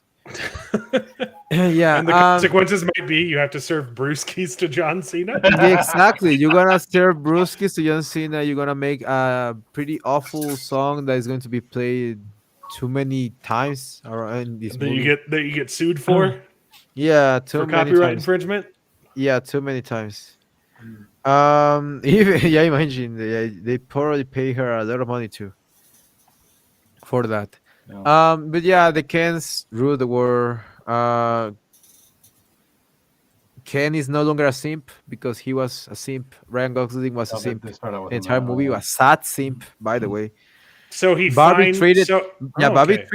Barbie treated like garbage Ken. Every Barbie treats like garbage every Ken in the movie. Kens don't have a real job. They have bitch. That's the Beach is job. their job. Bitch. Yep. Bitch is their job for all of them. So they just do what Barbie say. They are basically slaves. It's a So the perfect movie- analogy of slavery. So the movie is saying you can Um, actually if we're because talking about they're in the the beach message and of they the come with movie. the boats, and I'm kidding. I'm kidding. I'm If kidding. he- Obviously, it's not a reference to. I hope it was a reference to slavery. That would be funny. Wait. So if the message talking about the message of the movie, if Empowering, yeah, if for Ken men. finds liberation and empowerment In and patriarchy. stops and casts off the simp through the patriarchy, isn't that kind Yeah, of a good thing? brotherhood. Yeah, hit the gym, boys. That's basically the message of the movie. You know, hit the gym, boys. Get with the homies. F this. And just create a patriarchal society. So No. what? And you just I'm- become brothers, and you must stay focused, brothers. You must stay focused. Is that the end of the movie? I'm confused. Oh no, he's There's only more? gotten about halfway through the movie. We're only halfway through the movie. Mhm. So okay, so Ken creates. So Ken is the villain. Is Ken the villain of the movie? Yes, I every don't even Ken know is if the there villain is of the a- movie. Yeah, kind of. I guess. No, Honestly, every man in the movie is the villain. Not only Ken, every man, because all the CEOs are men, and for some reason Barbie is super afraid of them, and she just Wait, runs sorry. away. All with a of the body shot. CEOs of the Barbie company are men. Mattel, yeah, all of the Mattel. executives. So you have the Yeah, see- there are like they- 8 yeah. men, like 9 different, like no, like CEO, 12 CFO, different men. Yeah. CCO, COO, There's all only that, yeah. one woman, I think, in the whole whole Right. building, and Basically. is the The receptionist. mom, yeah. Is the receptionist, and the receptionists have good ideas, but they're like, no, because you're a receptionist, you're a woman. No. Again, they hit some of that a little bit hard, but They I made don't know. the joke in that very scene that they say, so Kens have no power in Barbie Wars. So what are they, like women? Are I they don't like remember a that, woman? but yeah. Okay, I currently Ah. count 3 women on the executive leadership team at Mattel. Yeah. They even say something that is not true, which is that Mattel only had one CEO in the night during the 90s. Mattel actually had, well, Ruth was actually CEO for like 20 years until she got raided by the IRS. Hmm. Ruth, the They creator of did the talk Barbie. about that actually. They talked about They Ruth being say raided that they by the talk IRS. about it. They are upfront with the BS. They almost say, they almost literally say, "Oh, we have all our manufacturers in China, and we have we have conditions just as freaking Viet. No, what is it? As freaking Foxconn, and yeah, that's the name of the thingy, right? The Fox, whatever. I don't know what you. The Foxconn, they has a lot of manufacturers in China, and they have ugly, like awful human on human conditions of work. And Hasbro has I mean Mattel has a lot of, well, probably Hasbro too. Mattel has a lot of awful conditions in their manufacturer plants. There's a lot of Mm. study, a lot of articles about it. It is kind of Recent articles interesting that even. they are not exactly flattering towards Mattel, but they don't like totally lambaste them or anything either. They No, obviously make jokes about the fact that they're all, men in the leadership, but they what also it like the workers are just like in these like super cubicle, like, dystopian kind of like, oh, everybody has the exact same, I space and didn't. everything like Yeah, that. that scene is They pretty that it's dumb. like, you're making it seem like working at Mattel is not a good thing. So it was kind Yeah, of an but it's interesting a little good like, thing for the executives because they are all like, they all have suits and they are powerful. They are all yeah, men. They are yeah. all sexist. But then they make them, well, and they They make them are the not, villains. Every man is the villain. they're not The too, Kens, yeah, the they're, Kens make a the dictatorship, yeah.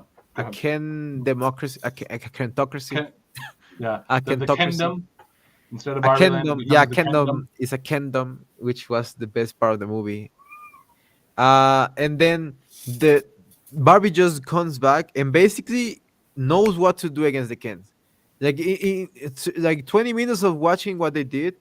I mean, Jesus, that's those scenes with Ken confronting Barbie. They're like so cool, but then like Ken gets diminished again, completely turned into a simp in just 1 second when he loses everything because they started figuring out how to deprogram the Barbies because obviously Ken McKinnon is the leader of the deprogramming Barbies.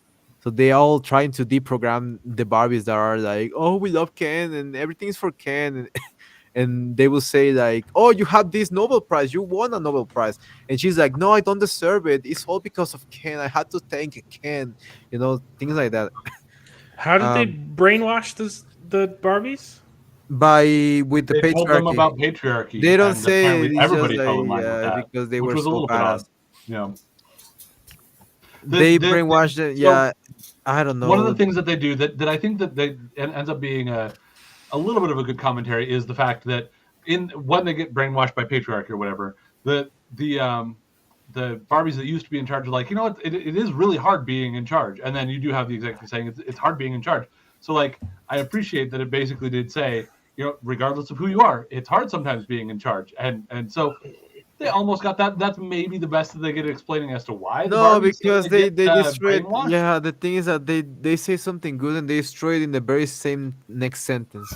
Yeah. Like, and for example, the speech that everyone is praising, and yeah, we get to the yeah, Barbie's crying because she's lost her entire house, and she basically is being treated like a Ken.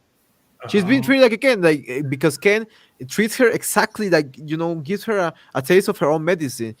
Mhm. Ken says exactly what Barbie said when she rejected rejected him because he wanted to kiss her after Ken basically dancing around and like doing everything that he can to impress Barbie, and she rejects him, and then he rejects her in the same way, takes her home, which is the reason Barbie says, "Oh, you don't live here, so you have to go," and Ken says in the very same way, "You don't live here, you have to go." So Barbie goes crying, whatever. They deprogram, and they try to deprogram her. The way they are deprogramming Barbies is with this BS speech of how hard it is to be a woman, how hard it is to be a pretty woman, basically. Mhm. But before, like, Yep. they start this America Ferrera, who is a beautiful woman, who got thin for this movie. They told her to get thin Mm. because she's a beautiful, like, busty, like, woman. But they say no, you have to get thin for this movie. Okay, I she will got say, incredibly thin, I sicklish really, thin. I really actually did like a lot of the stuff with her in the real world, dealing with her daughter, who was Yes, just the a hole, and her like I liked her a lot her character is until really about good. that scene, until the scene that you're getting Onto to this here. moment, yeah, Yeah, onto this moment, yeah, yeah, onto this and moment, again, because I get it, apparently but at the, the the, same the time, hard thing about being a woman is being pretty. Because they're telling, oh, you have to oh, Margot Robbie, you have to believe that you're pretty. And he's like, the same narrator says, this is a note for the screenplayers. How are you making the point? This message with Margot Robbie as the main character of your movie. Literally, one of the most beautiful women alive is struggling to believe that she's pretty, and they say like, oh, it's hard to be pretty, but you cannot like be always pretty because you cannot show off, because girls are going to call you a show off. And then it's hard to you cannot have money, but all the speech is basically saying something and just saying, but you cannot show off about it, right? You cannot have you need to have money, but you cannot show off about it, and you cannot ask for money. When I was like, what, a Yeah. girl cannot ask for money? Is a speech for Californians. I mean, They- for California, Yeah, being attractive is millennials, so girls. hard. It's so hard to be in Margot Robbie and so hard to be in Yeah. America they Ferrera. do at the very least make a joke about how The only one thing that I was saying, that I always say, okay, I hope that they will talk about the R word, which is the main, say that, okay, that's the main difficulty of being a woman in Mexico is Yeah. being kidnapped and disappeared, and human trafficked. Those are real freaking issues of being a woman, right? Right. And that does the more attractive you are, the more The more that is a chances, problem, the for more sure. chances you're going to get captured by by the bad guys. And it's sad. It's But sad. that's not what they're complaining But about in they the movie. They're didn't complain complaining about, no, about they're complaining people about being attracted to them. the victim blaming, that what I was talking before, if you're dressed in a certain way, you have to sometimes deal with the consequences, and it's horrible. And I'm not victim blaming, because I understand, but you have to understand as well that the people that do those things, Ugh. the people that do those things, they are not good in the head. They're not regular humans. They're animals. The people that would do those awful things. So if you are dressed in a certain way, you will, you inside that animalistic, subhuman brain of them. Yeah. They say, and I quote, they say, it is hard that you have to apologize for the misbehavior of men. This is quoting, which is like, what the Wait, heck are you talking about? women have to apologize for the It's about misbehavior the of men? victim blaming, because when they say, what was she wearing, when they go one of these Oh. cases, what was she wearing, which is stupid, and they don't even do it anymore. But it's something that they have to ask in the case, because it has to do with the police investigation. They have to do all of those things, right? yeah. Wait, this happens in the movie? Yes, they say it. No, they say it. They say it like they say the speech that that is the programming all the Barbies has this, and they say it like many times. They say that you have to apologize for the misbehavior of men. They said like 3 times during the when they Yeah. are trying to deprogram Look, the girl. obviously you don't goodness. And it's a reference to victim blaming. I know it's not about Look, apologizing yeah, about misbehavior of men. It's about right. victim blaming. And Obviously, the whole, why was she wearing? if a man chooses to do that horrible thing, okay, It's it not is a the man. man's fault, and he is a bad person. It's not and a you, man. It's not a and person. you don't blame. It's not the victim's fault that the man made a bad choice. Mhm. Okay. Yeah. But if you're talking about the odds, okay, I'm not going to send my daughter, into the ghetto. I'm not going to do that at all, right? But if she has to go to that kind of location, I'm not going to, Yeah, send her dress like a cholo. Yeah. it's relevant That's information. no, Like, that's they yeah. say, they say you are what you eat. They dress for the job that you want. Okay, Yeah. if you're dressed like a slut, people are going to treat you like a slut. If you're wearing purple, then Then you, so I do think Yeah. it's the sort of thing where, like, yeah, there's the issues that she touches on is the sort of thing where I'm like, okay, there's like somewhere between 40 to 70% truth behind some of the things that she's saying, but the way that they present it is, again, the problem where it becomes of this, like, it is presented as though this is the only way that it is. It's all men are bad, all women are good, all women work hard, all men are lazy, all women get no credit and have to work extra hard but don't get, and all men get extra credit for doing nothing. and they do hit that. I think that the actions through the movie do a lot better job of showing that there's maybe some nuance involved in what's going on, but what they say in a lot of those scenes is very much that like that message of the hey, this is a problem, and hey, we have this problem, which again, there's like some truth in some of that. It's just stating it as exactly. This is exactly what the biggest problem is, experience. This is the experience of a privileged woman, all right? Yeah. This is not the real That's true. experience This of a also regular goes- woman. Yeah, but it's go also to- it's go- also go- no, valid. yeah, I no, obviously no, no, don't. no. I don't know what it's like to be scared of men, which is why I'm going to teach my Maybe- daughters to dress Yeah. modestly because 30%, maybe 20 to 30% of the speech, maybe I you want to say, all right, protect them. yeah. Yeah. But I- it's a service to women in the world, not Californian privileged white woman, all right? Yeah, I ask about it. Yes, I ask about it. I I'm not spoke a lot with assuming. my wife I'm not about this as assuming well, yes. anything, dude. I'm not Yeah. assuming anything, dude. Literally, you're a dude as well, so wife you're is very- assuming a lot of things. Yeah, Yeah, I seen, you know, in the place that I'm from in Mexico. Yeah, the issues from women, yeah, is not getting hit by their husbands. What about that, right? They didn't grasp. They didn't even grasp about that. It They is didn't absolutely grasp the sorts of issues about that it. is first world problems, Absolutely, if you will, or completely, whatever you yeah. call it, And you can say that those may be experiences that women, privileged women, specifically privileged women, It's a great may perspective as go well. through, literally. But it is not the reality of woman. It's not the reality of women in the A lot of world women, at all. No, at all. In like 90%, literally, it's a 93%. The 10% is the 1%, even not 2%, the 1%, the rich If you people. dress basically. hypersexually, you're kind of advertising. That's all. Yeah, that's you it. think you and can? that's all that's Do you important think? about it. Do you think you I- can dress like that in Mexico? Do you No. think you Yeah. can dress like a Barbie in Mexico? No. I like to use No. the example of if you have a car and you leave your car unlocked, are you asking for someone to steal your car? Or like you leave your car unlocked with the keys on the seat. Are you asking for someone to steal your car? No. But does that mean that it's a smart idea to not do that in order to try to prevent that? Because even though again it's not your fault if somebody, takes your car because of that, you could have done other things that could have made it less likely or made it a little bit less likely. And hey, there's a fair good enough. chance that somebody still will. I know that David, in the past you've been like, I'd rather leave it unlocked because I'd rather people don't break the window. If they're going to steal it, they're going to steal it.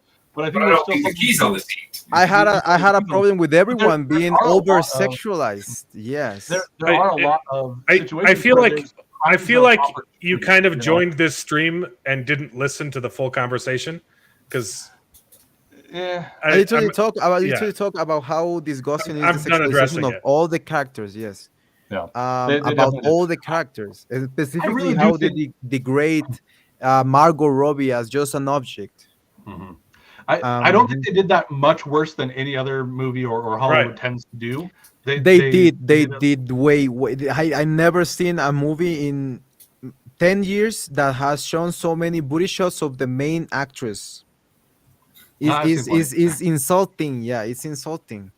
No. Um, I don't know, but I do actually kind of agree with the comment about trying to dismantle the divides between us from a woman's perspective. I think again, most of the actions of the movie, I think, lend towards that. Most of like what is actually shown and what happens in the movie can lend to that, but I think that sometimes the messaging gets a little heavy-handed they miss in the shot. idea of men are bad, women are not. Just in the way that they decide to present that, right. And the Well, I don't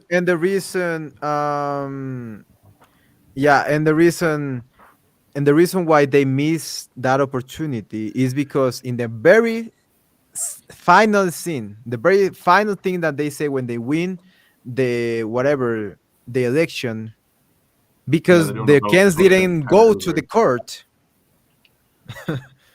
Yeah, they forgot. They forgot. They forgot. They got distracted because they were Yeah, they fighting got against distracted each because other. they Did they because hold an election for a because- new leader of Barbie yeah, Land? no, or- like It's- okay, let me get it's to nonsensical. that. It really is. Okay, But they it's- deprogram all the Barbies with the Right. dumb, like, and it gets ridiculous, more ridiculous by the minute they speech, because then they get into like Snyderverse things, and they try to make me talk about the Snyderverse with them, and they say like, oh, ask them to explain Godfather. Ask them to explain to you the Godfather, which is like what? Again, they What take is the the very what is the stereotypical difference aspect of between every. a man and a woman explaining the Godfather They definitely take a very stereotypical approach to men and to women in men? the way that they what men are going to like, what women are going to like, what men are going to be able to be thinking about and talking about and wanting to talk about, compared to the Barbies and whatever. Yeah. I actually agree a lot with what Eric Debunks is talking about here. I think there's a lot of good there. I think there is some good there. It gets Californians. caught up with a couple of different things going on, but things that I think are a little bit they're over polarized in a way that I think can be damaging to the conversation. But I think that there are overall, I had a lot of fun with this movie. There were a lot of jokes in there that I'm like, that was really funny. Jokes that even are things where I'm like, I don't agree with the sentiment behind that joke at all, but I think it's very funny that you're making that joke, and I was able to laugh at it. So yeah. It was funny for the, like I said, it was very funny for the first 30 minutes, but after that, it's really hard to find the funny. They are really like, It sounds like a chore to me. Yeah. yeah. But when after I'm with that, Eric there. This last comment here too. The dialogue was heavy-handed in parts, but for me, it didn't ruin the movie. The real question is, do you trust Greta Gerwig, the director of this movie, to adapt the Chronicles of Narnia? Yeah, we'll see. I don't know. I mean, think she she's did a going lot to of good revive stuff the with this movie, freaking. you She's know. going to revive the franchise. That's for sure. I mean, she Yeah. did a fantastic job in giving people what they wanted. Ooh, especially with the Chronicles of Narnia, though. That's a Yes, good point, everything because is it's subjective when very, we talk very, about movies. like allegorical, and I'd be worried about that. I don't know enough about Greta Gerwig to say what her leanings are. I've seen very little about what she's doing with this, because I really don't get into the he said she said everything of Hollywood Right. stuff. But everything that I've heard about Greta Gerwig's like filmmaking abilities has been generally very positive and stuff like that. And again, I think that a lot about this movie was very well done. But it'll be interesting to see. And like I said, I think that there was even more nuance to this than I would have expected from what you usually see coming out of the very liberal Hollywood movie machine. This movie is going to make $1 but- billion faster than Avatar. Like, no kidding. It's probably had like second, Yeah. third, fourth. By the fourth, if it stays more than a month, it's going to make more money than Top of Maverick. My opinion is going to be the most successful movie since Top Gun Maverick. Yeah, Reckoning got destroyed by it already. Son of Freedom, well, Fall of Freedom is also destroying Reckoning. But yeah, it's going to make a lot of movie because it knows how to sell. It knows how to sell. That's it. It knows how to sell, and it knows how to sell products. Yeah, I don't know.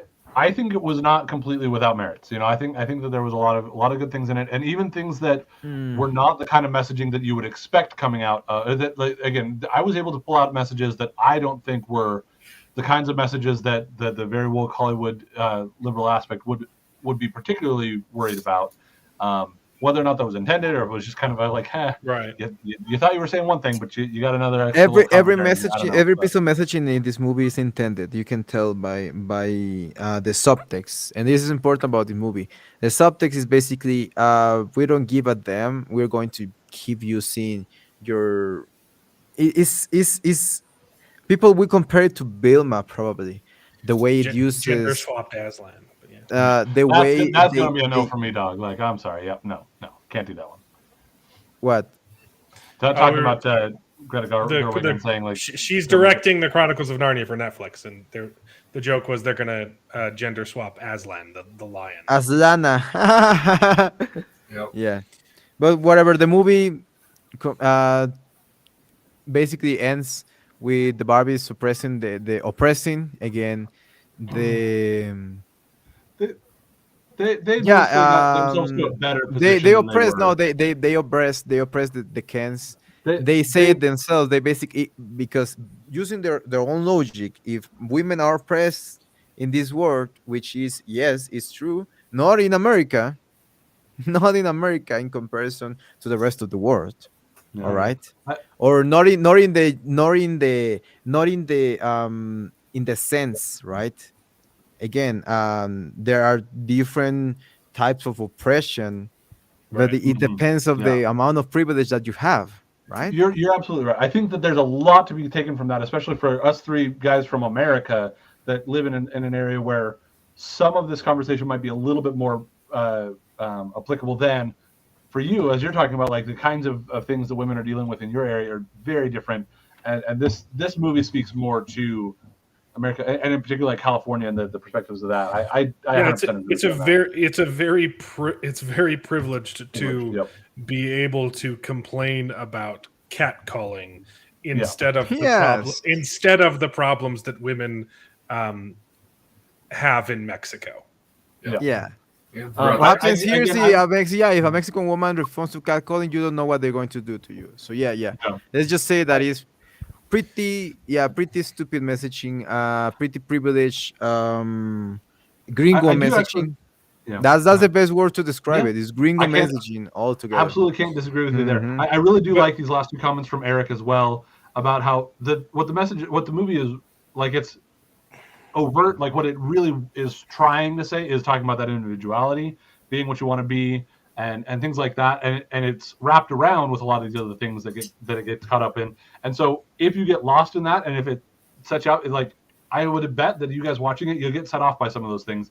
And that's absolutely fair and valid to be like, yeah, that this is over the top and ridiculous, on the nose, a little heavy handed with some of this stuff. But I do think that that's what the movie is going for, and I do think that for a lot of people, that's what they're going to take out of it. Unfortunately, I Yeah. do think this will reinforce some of the things that tend to divide the genders sometimes.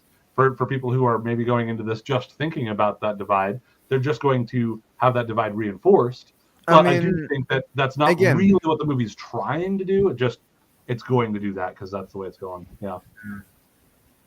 I mean, like we come to this show just to rant about movies, just to make Yeah. fun about movies. Do I really care about the messaging of the movie? No. It's No. pretty no, it's a pretty stupid movie, and it's pretty Yeah. stupid to really care about what the movie actually talks about, because the main reason for this movie is actually selling. That's it. That's it. They Yeah. already Absolutely. sold out. They already made what they wanted to do. They got two reactions that they expected, and this is Mm-hmm. something I was reading. I started to read 1984, and this is pretty similar what they're starting to do in that place. With the thought police and all that stuff.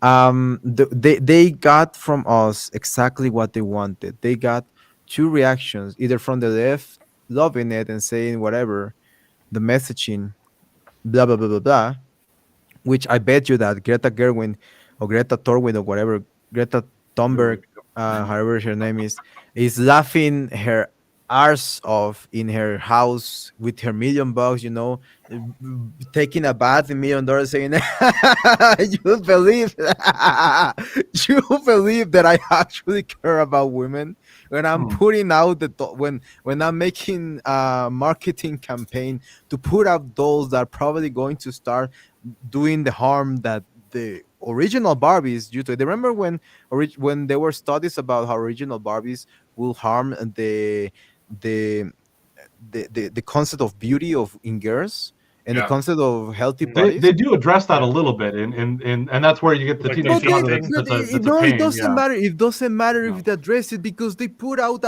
they put all the dolls they put out with perfect bodies. There's not a Hmm. single doll, and all the dolls I have all I hear all I have all the dolls here. There's not a single doll without the perfect body, without the six pack in the cans, right? Hmm. Without the skin. Even America Ferrera is skinnier than in the movie. So it's Hmm. like it's stupid, and people are buying it. That's what I'm making the video about tomorrow. No. People are buying into this shit. I'm eating it too. Like it's so funny to see. It's so funny to see. It's so No. funny to see. What? But those same beauty. I'm not even like talking about men and women. I don't really care. I don't really care about those minimal things. What I care is about how they are using this money as a marketing campaign, and they are getting the reaction from the right and from the left exactly how they wanted. They wanted the Mm. right to hate bait this movie, right? To say this movie is terrible, this movie hates men, whatever. It kind of does, but it's on purpose. It's It obviously only done on mostly purpose. kind of hates them instead of actively completely hating them. No, If that if they that actually distinction makes hate sense. them. Yeah. They don't hate Kens. Ken are not men. Ken are basically subhuman. Mm. It's weird. It's weird. It's weird. But they do it on purpose, so I understand that. Yeah. Yeah, I don't Yeah. understand what is I'm your with what that. Yeah. is yeah. I don't even understand what is your point there.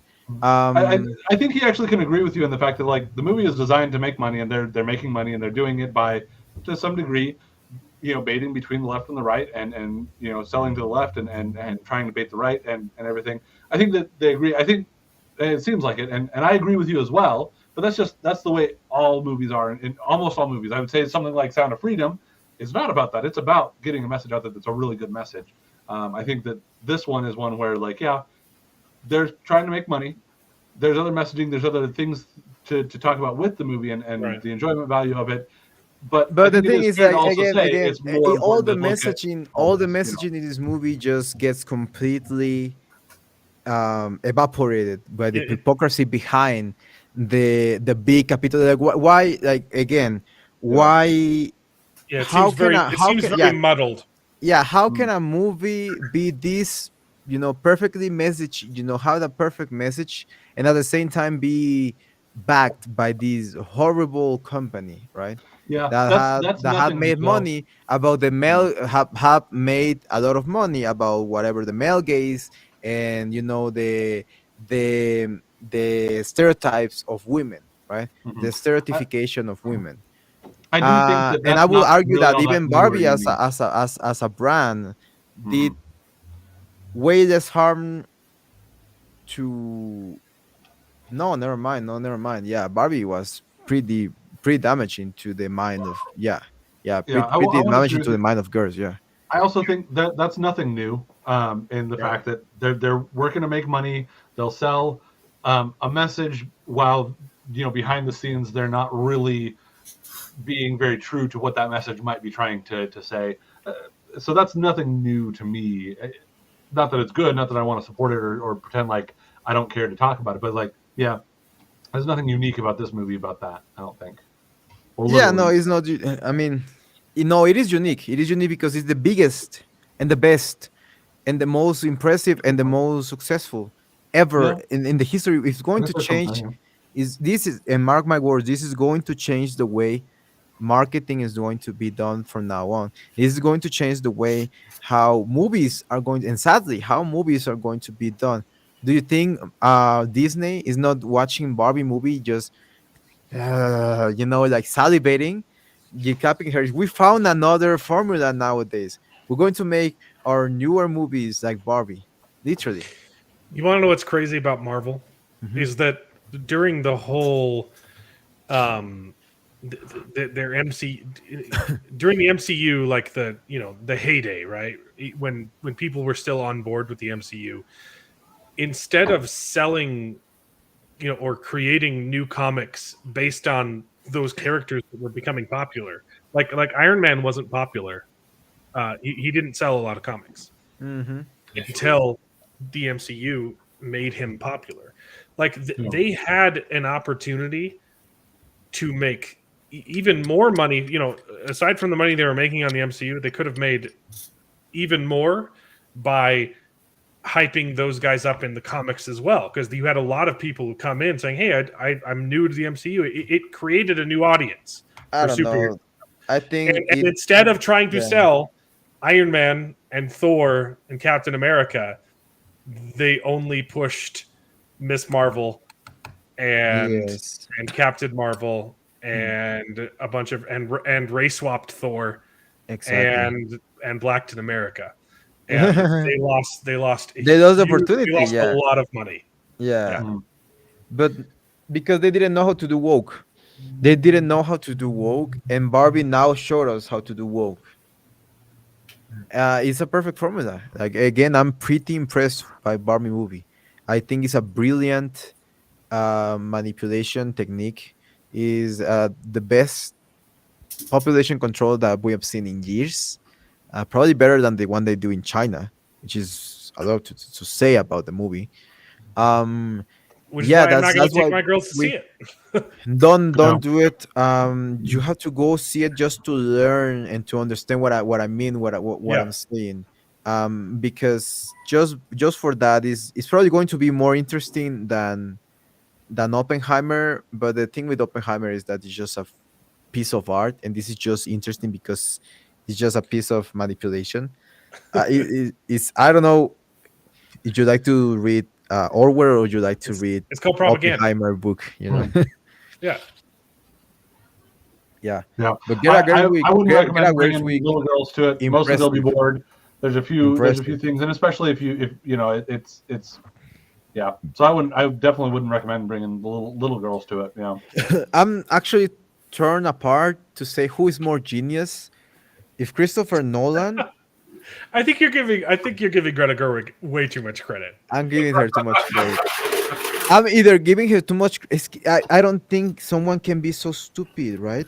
There's no way. Right. She has to be. Everything has to be on purpose. Everything has to be planned.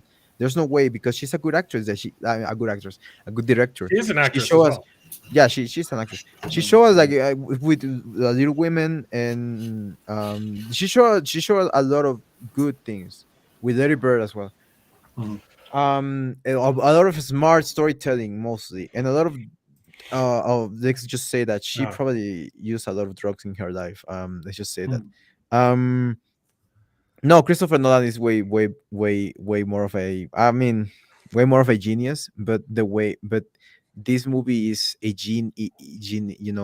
Brilliant in the way what it's supposed to do. It does exactly what it's supposed to do. Well, I forgot to segue into the Barbie movie with bad takes, which means we're doing it at the end of the show. Are you guys ready for some bad takes? Let's do it. brace myself. Here we go.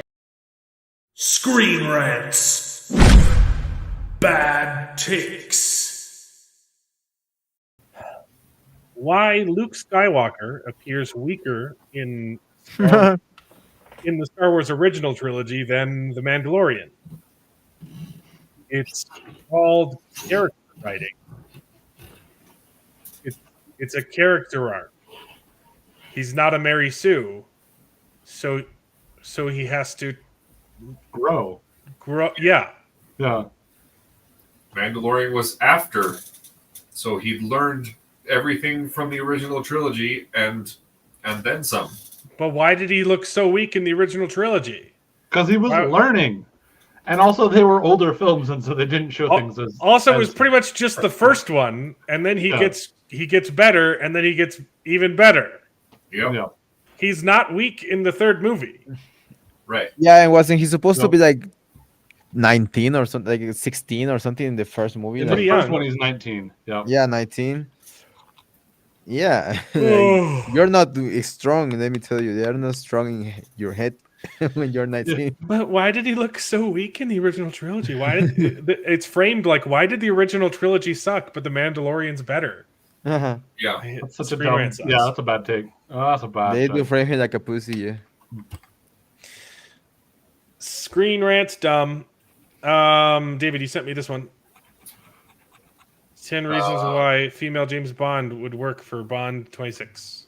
I don't think I sent you that one. You did. You sent it to me. That's a bad take, though. It's a is pretty a bad bad take. take. Also, Well, considering they're already doing a Bond spinoff with Ana de Armas. Which, yeah, great. Do that one. Also, the people who own the rights, the Broccoli family or whatever, have said, Yeah. no, he's always going to be male. Like they might know. even It's okay. even flirt I'm okay with the race, spinoff. but I like not- Ana de Armas. I think she'd make a good spinoff.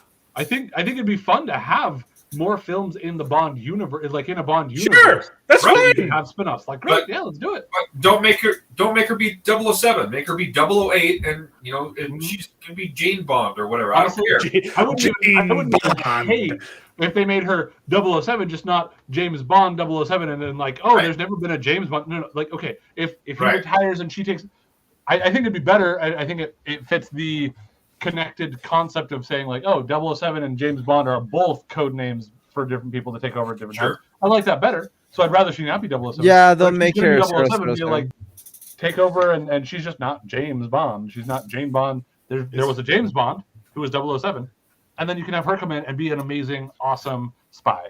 Right. But No Time to Die's ending was so bad that it allows Bond 26 to do a massive reset because What? they have to. Well, It's Bond because they 26 killed him was off. gonna do a massive reset anyway. It's because they've never killed off James Bond before, so now they can make him a girl. Except that they have. They're already doing the spinoff. And again, they have killed Bond before. When? Not in a I'm Bond pretty movie. sure. No, I've watched them all. And one of them. No, they killed his wife. Maybe that's what I'm thinking of, where they killed his wife. Oh, it's And one of the they best have, ones, fake by the way. killing of him of Craig, but that was a fake killing. I hope Okay, they maybe did. not. They never Not they did. watched them all. I've watched all the Bond films. All right. Okay, All right. they don't kill James James Bond off. Okay, we've already had 25 movies with male James Bond. Yes, because okay, so that just means you're entitled to a female James Bond. Write your own movie. Make 25 of your own movie. Yeah. Maybe you're entitled to 25 of your own movie, but Yeah, make 25 Jane Bonds. That's fine. Stop trying to infiltrate other IPs with your woke crap. Iconic movie roles are becoming more diverse. Yeah. We know. That's the problem. A woman will play James Bond sooner or later.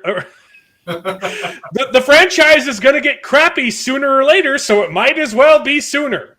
This is an actual argument. Yeah. James Bond, Bond. by the way. I What? don't recognize the because This you've got Florence. That's from Pugh and that's then- from Game of Thrones. Oh, is it? Okay. Yeah. Yeah. This is from Marvel. I'm Yeah. pretty sure. That's Black Widow's. Yeah, it's That's Florence Pugh. I, I know, Alan, it's harder to recognize her with her shirt on, but she's from Oppenheimer. Oh yes, those are the boobies. Yeah. Right. Okay. That was a Yeah, really the faces. that was a really good joke, dude. You're welcome. You're welcome. Yeah, brother.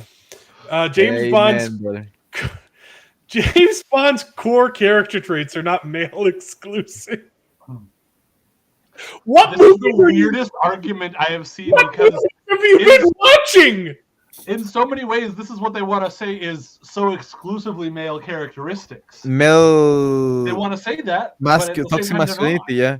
They will call it toxic masculinity, but now is also can be toxic femininity. I don't know. Yeah, I I don't don't know. know, man. I don't know. I mean, look. Yeah. I never care. Like, I'm a liberal again. I never care if they change the color of the skin. I believe that it's kind of racist. If the only thing that they see in a character is the color of their skin, Uh-huh. me, that's the racist thing. That's the only thing that I have in and where it's pretty dumb, and I am sick of second, Yeah. and hand-me-downs and things like that. Right. Pretty lazy. And you already know that the movie is going to be bad when they do it. So that's Right. that's the thing that I have against these kind of things. Again, with the male swapping and gender swapping. Right. I wouldn't care. I wouldn't care if there was a black James Bond. What's important because it's not his skin color is not important to the character. What's important is that he's British and that he's male. Idris Elba. That's Ooh, it. Idris Elba. But the thing is that they Idris make Elba it would make a about great the James race. Bond. They made it about the race because they are racist. The people that want to do the race swaps are racist. I don't mean the people that like the race swaps. Or I don't Exactly. mean the people that support the race swaps. I mean the people that plan and they produce and are behind the ideas. They are the main racists. That's They a are really the good actual clarification. people. I like Yeah. that. No. Yeah. Obviously, that's the thing. Sometimes I don't know how to explain myself, but somehow in some way, right now, having like a freaking attack of clarity. Yeah. I started speaking English. I started actually speaking English. That was really well put. Yeah, So that was but really yeah, good. I don't like that. understand why. I don't understand why, and that's Look, It's because that's all they see. I'm making a video about reason We racist. I don't, hope we I don't don't forget. understand why because we don't care about those kinds of things. Exactly. Yeah. But the reason why is because they don't. Well, and it's also all they care about They care too much. is the because, race. Yeah, they to do. exactly your point that it's not the people who are excited about it or are happy about it that are just the viewers that are like, oh, hey, this is cool. And the reason that they do it is because they're like, oh, we can give them a little false dopamine hit by doing this one little thing that we don't really care about, or that we only care about this part about it. That it's like, yeah, that's where their mindset is. And again, I love the way you put that. Like, it's not even the people that are excited or happy about that are the problem or that are racist. It's the people who decide that this is the only thing we have to change, and therefore we are suddenly good. No. Exactly. That doesn't make them good, and I mean that's beautiful. but they do. Yeah. It makes them good in the eyes of people that share the same ideas. Yeah. But casting opens up the potential for more well-defined female Bond villains. No. What? Yeah, I don't know where they're going with that. Why does the gender of the hero change anything about the villain at all? You could have a good female Bond villain with a male James Bond. I don't understand. Yeah. There's no reason Yeah, that those have to be correlated. I have to read it. Like, I don't even know what they're I implying. guess the dynamic changes between the hero and the villain, but To some degree, yeah. But it's still like, yeah. Well, but more and more the ways that things are going, there's probably okay, I get it. So it's because the female villains that have existed have been subject to the seductive vamp archetype. And most of these villains ended up switching sides because they got romantic with Bond. Okay. how I was actually about to say, like, regardless of my own feelings on the situation, that if they gender swap, especially nowadays, that's not going to change them from being able to have change what they do. Like, what? Yes, he doesn't. There would be some lesbian stuff going on, right? They would 100% be doing that. Okay. Well, hey, more power to them. Have a good night, Jacob. Yeah, Jacob. Oh, I saw you. I couldn't pull Thanks it up. for I saw it pop up on YouTube, joining. but it hadn't come up. There was a delay. Yeah, have a there's good a delay night. Thanks for between tuning those. in. I'll see you on Tuesday, baby. Yes. Yeah, this is silly. There's no shortage of female action stars to fit the part. Great, make your own James Bond. I would really say that there actually is, like, I don't There know is a if shortage. there's single. There are very few female actors who With are willing big to charisma. put in the work to become action stars. If we just Yes. talked about in not in Rogue Nation, the Mission Impossible scene.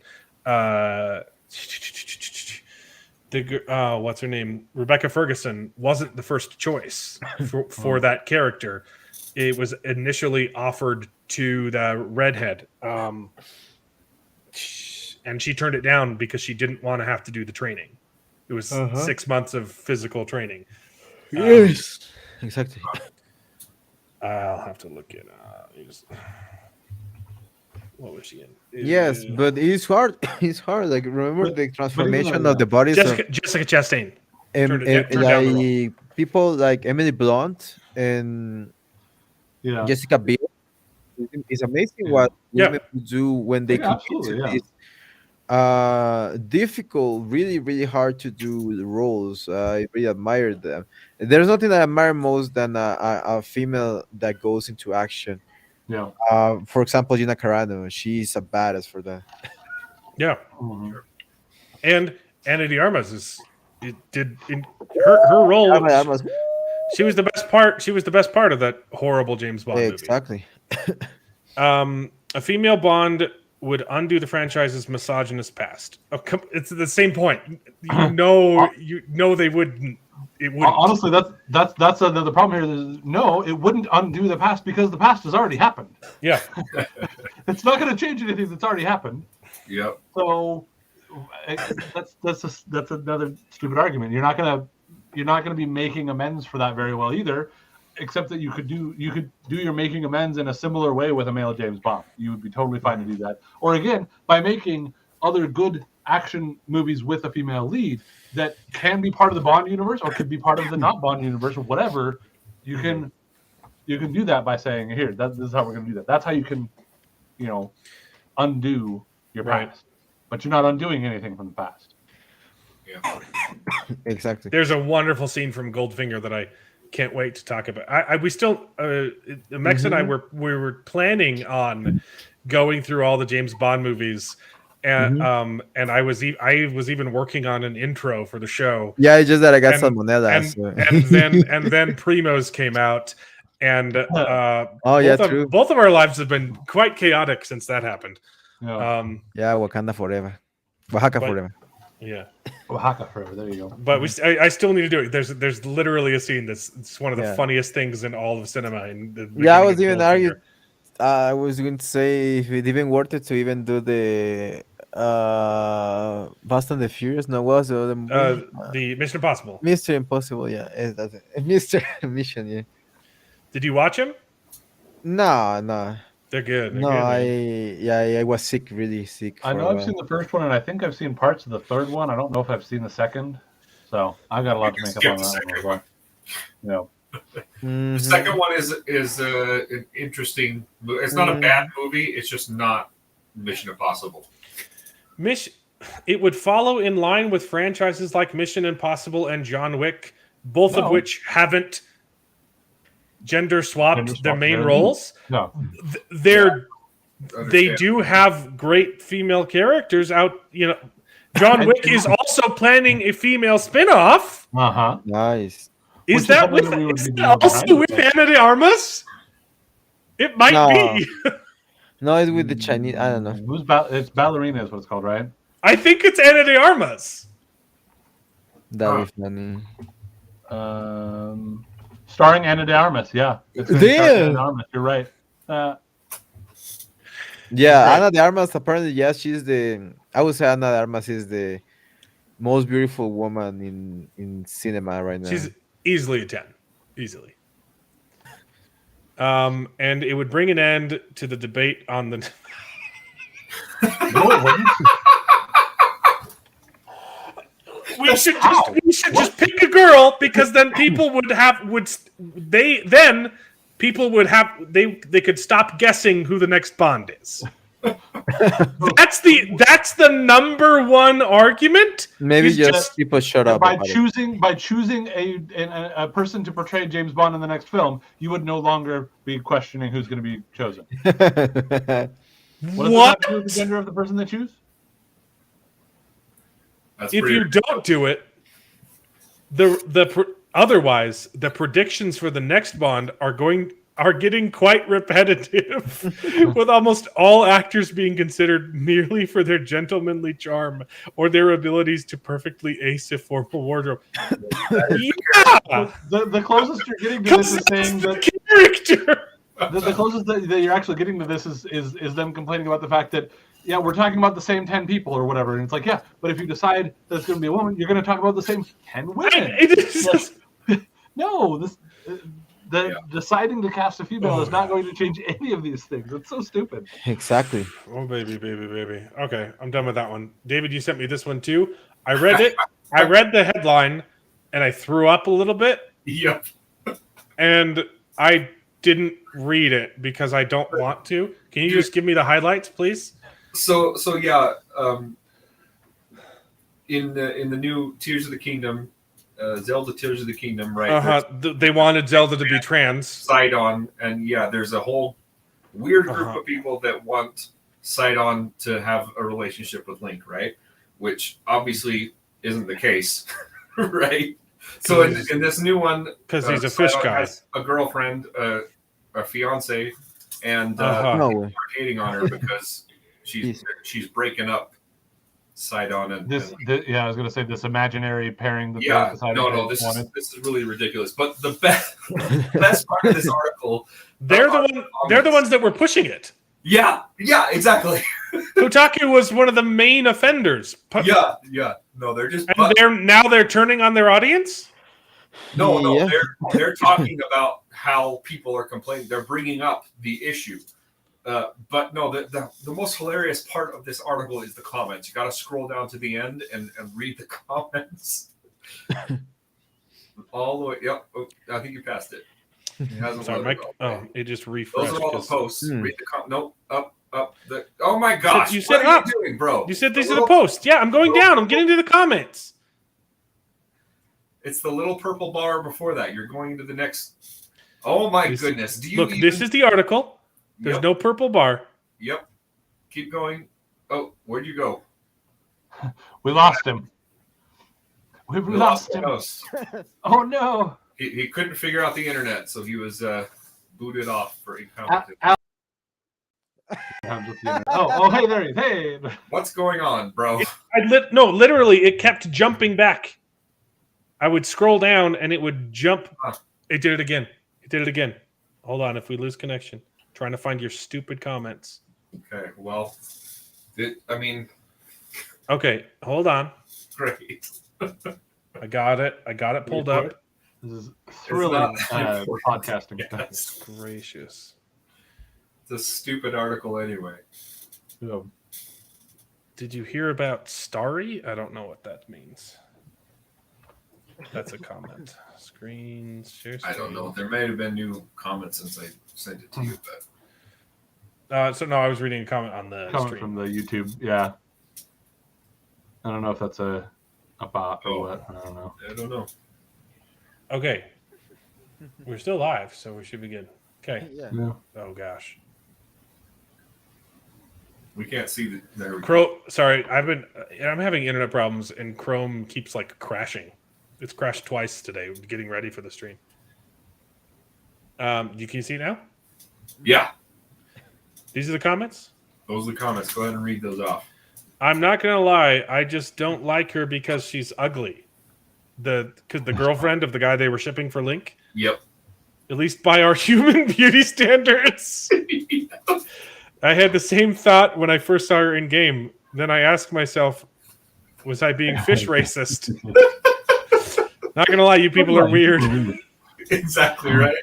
I thought they were going to reveal she was evil because I'm also a fish racist. Nintendo trolling shippers or just doing their job and you people Just being ignoring. psychopaths. Exactly. It's the gift that keeps on giving. Next month they'll do something like run a open thread for people to show off their Terrytown dream homes that they'll share with their roommate Zelda. That's stupid. I'll check it that one. No, the best ones are up at the top there. Oh my gosh. These Anyway, people are sick. These people are crazy. Yep. Very sick. Very sick. Oh, this was great. So with the trailer for Wheel of Time season 2, they also announced a casting for one of the characters, Galad, and everyone freaked out because the actor Callum Kerr follows Matt Walsh and Jordan Peterson on Twitter. And that's not allowed. They're like, maybe it's a hate follow. Like, just the level of cope in these threads is hilarious. Maybe it's a hate follow. Maybe they're just doing it so, we'll give them the benefit of the doubt, Maybe it's ironic.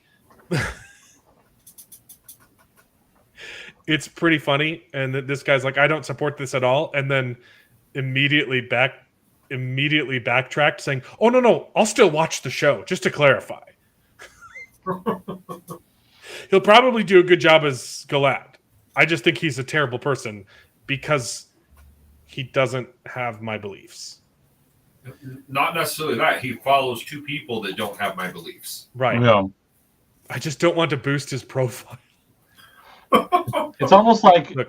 sometimes you can watch something from somebody who you disagree with their political beliefs sometimes and just Right. watch what's going on. Yeah. Adwash is funny. It's I like none of us have ever had to deal with that at all, ever. Adwash is funny. I don't know. Like, God forbid there exist one And Jordan conservative inside of Hollywood. yeah. Right. You're talking about half of the country. Likely more than half, but whatever. You also sent me this one about Mission Impossible, which seems to contradict that other article saying Yep. that Mission Impossible has good female characters because the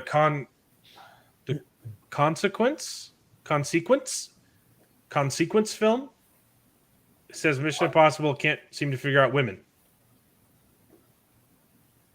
Right. Oh yeah, you're reading the Took me a second. Yeah, I got that too. Consequence film. Consequence film, I guess. I don't know. Yeah, consequence film. Right?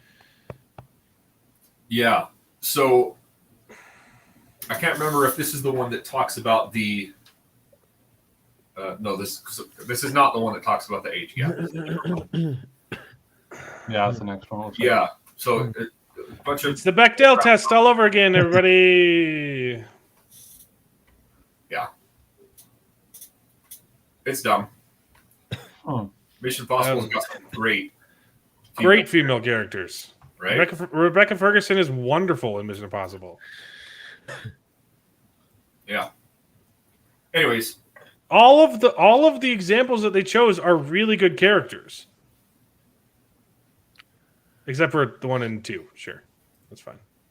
But Max is great. Yeah. I hate this. But it's not just this that's the problem. It's the age gap. There's the one. It's problematic. The film verges on problematic. It's not problematic, it just verges on it. Yep. Because of the age gap. Because Tom Cruise wait. This is from the first one. Okay, I was like, it's showing. I'm sorry. 34 and 33. Yeah, that's problematic. Okay, it's more that it'll get problematic. Yeah, that's the first one, and then in Mission Impossible 2, right? Thandie Newton was significantly younger. Sure, that's 9 years. That's essentially yeah. Well, our parents are like 8 years apart, right? They were 6. Yeah, That's normal. But yeah, I mean, still, whatever. I mean, if you look like Tom Cruise at 38, yeah. That's my thing. See, this whole I was going to bring that up at the very end. Tom Cruise looks young. Tom Cruise looks really young, right? He's aged incredibly well, and not only that, these are the actors' ages in real life, right? Right. The thing about acting is you act a different person, right? Some people don't look their age, right? So it's not the actual age gaps that matter. It's the people that they're playing, right? Jennifer Lawrence, she played an older person when she was still like in her 20s or whatever, right? And she pulled it off because she had that level of maturity. Exactly. It's a stupid argument. I feel like there was something else that I saw recently where I was looking, I'm like, wow, what is the age gap there? And it was ridiculous. It was more than this 20 years, I think. And I'm like, yeah, sure. But it's not like the age gap on, like Clint Eastwood. Yeah, Clint Eastwood or James Bond, like Roger Moore. Yeah, exactly. Roger Moore stepped out because it got awkward. I think he was 57 and in a relationship with a 27-year-old in the last film he was in. So that's a pretty big difference. 30 years, I'd say. No bueno, like this. Yeah, 20 is a gap, but that's not as weird as, especially when you look like Tom Cruise. Yeah, he does not look like he's 40 years old. Especially the older you get, the age gap doesn't matter so much. Matters less. Yeah. Yeah. Okay, let's do the math. What is it? It's a half your age plus 7, right? Is that that's the formula? That's what I think so. Yeah. Okay, do the math. Oh no! 31. So rounding up, 31 plus 7 is going to be 38. Will be the youngest that he could go with there. Yeah. Oh no! But 38 and 41. That's not that much of a difference, right? No. Well, what I'm saying, because he's 61, and so half of that is 30 and a half, plus 7 is going to be. He could go as young as 37, baby. Yeah. 38 if you're. Yeah, I cannot apply for that rule. Yeah, let's just say I cannot apply to. Yeah. Exactly. But anyways, if you can be their dad, I don't know, you can get into some trouble. I can't really argue that much with Martina there. Beyond 18 years starts to get a little question. It's called acting. But yes, I completely agree that this is a stupid thing to decide that we need to get all up in arms about this one movie because it's never happened in any other movie before. Right. But also, Tom Cruise looks really young for his age. So Tom Cruise looks young for his age. It's fine. Honestly, if they cast someone his age, it would look weird. Yeah. Because he doesn't look 60. Right. Mhm. Right. Yeah, that would be really weird. Imagine that the grannies. Right. Okay, there's one more bad take though, and this is the most offensive one. But then the show's over. It's fine. 10 worst things about comics fandom. It's not the comics that have fallen in quality. It's the fandom. It's the fans' fault. The comics suck. Okay, whether they love Marvel or DC, comics fans are mostly decent people. However, the toxic parts of fandom will stand out, especially online. And here are the 10 worst I actually things. will give that statement some credit. You know, Yeah, right. Except how they define the toxic parts later on is stupid because we'll get into it. Their definition of toxic encompasses 90% of people who read comics. Okay. Manga are comics. Manga is taking US by storm. We talked about it last week. Manga consists of, I think, 75 or 73% of all comic sales.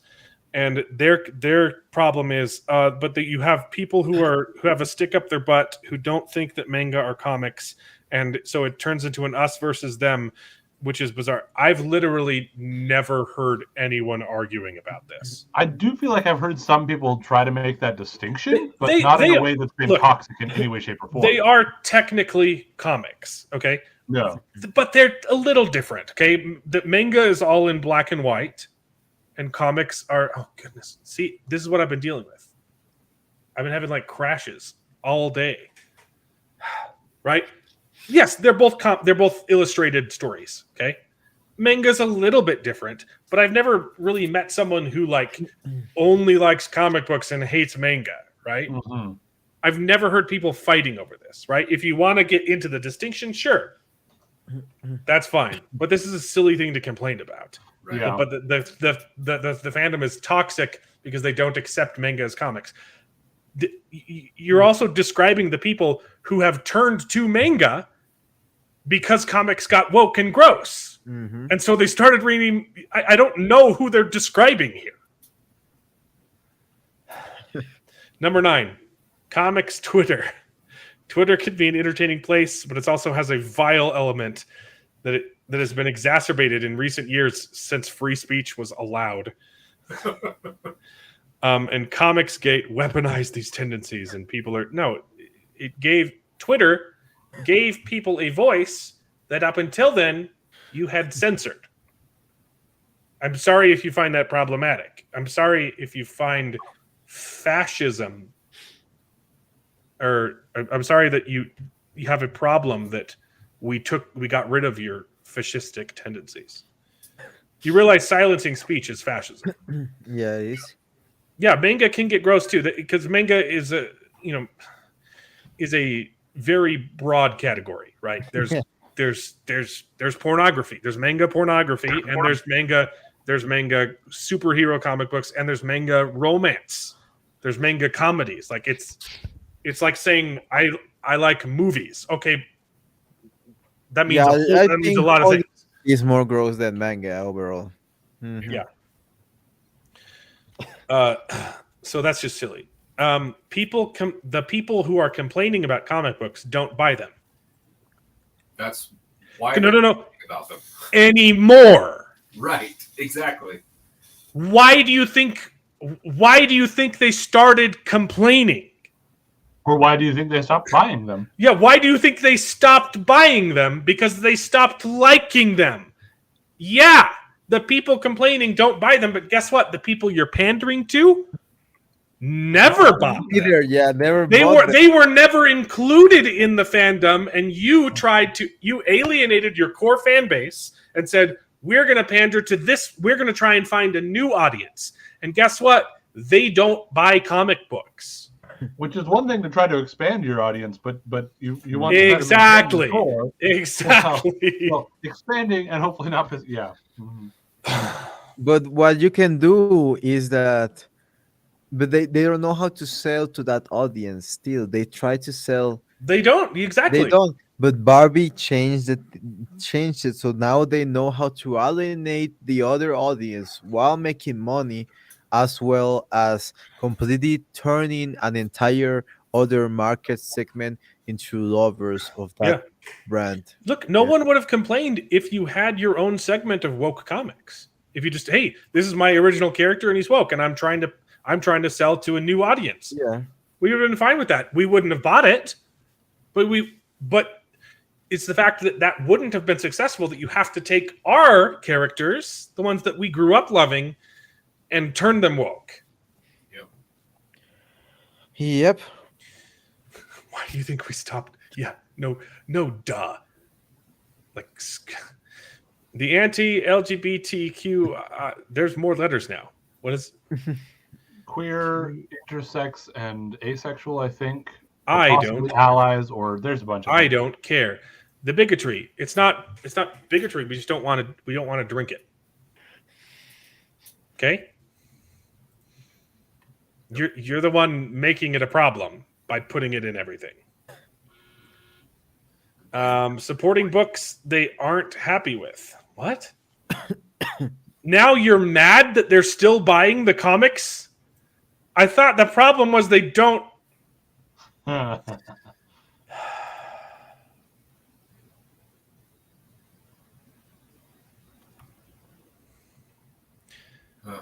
They're saying they're still buying Spider-Man comics, even though they don't like it.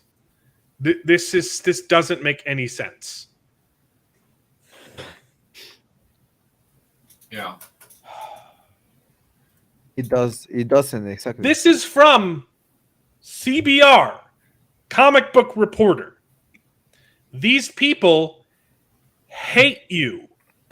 They hate people who actually like comics. Yep. Hey, by the way, sorry, I just decided I was trying to look up those age differences that I'd seen before. I still couldn't find the one that I was really thinking about, but guess what the different age difference is between Cillian Murphy and Florence Pugh from Oppenheimer? Oh, is it 25 years? 20 years. He's 47, she's 27. Oppenheimer is problematic, not because of the bomb. It's because it's because of the age gap. Harassing creators. No, these people are not creators. These are destroyers. No. Oh, one last thing I wanted to toss out that I thought was funny about age gaps was apparently Vin Diesel in Fast X and what's her name? His Rita Moreno. She's apparently his grandma, even though she's only like maybe 20 years older than him or something like that. Yeah, who cares? Which I thought was funny. It was like again because again he looks a lot younger than he is. Yeah, I just think because he's kept up his body. He's made his body look good. Yep. It again just speaks to the idea of like it's ridiculous to try to say the age of the real actors is something that we have to really worry about and stick to, you know.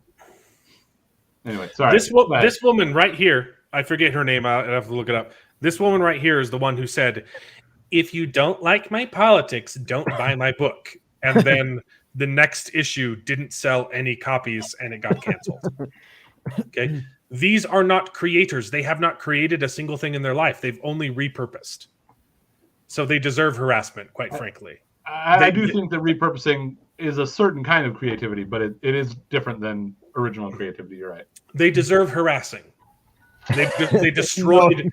They infiltrated.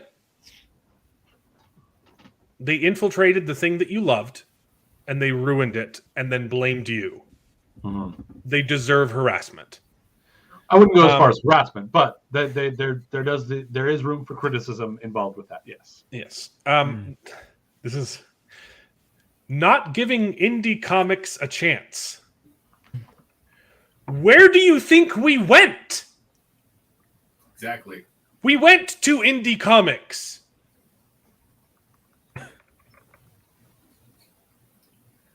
Yep. The writer of this article literally knows nothing.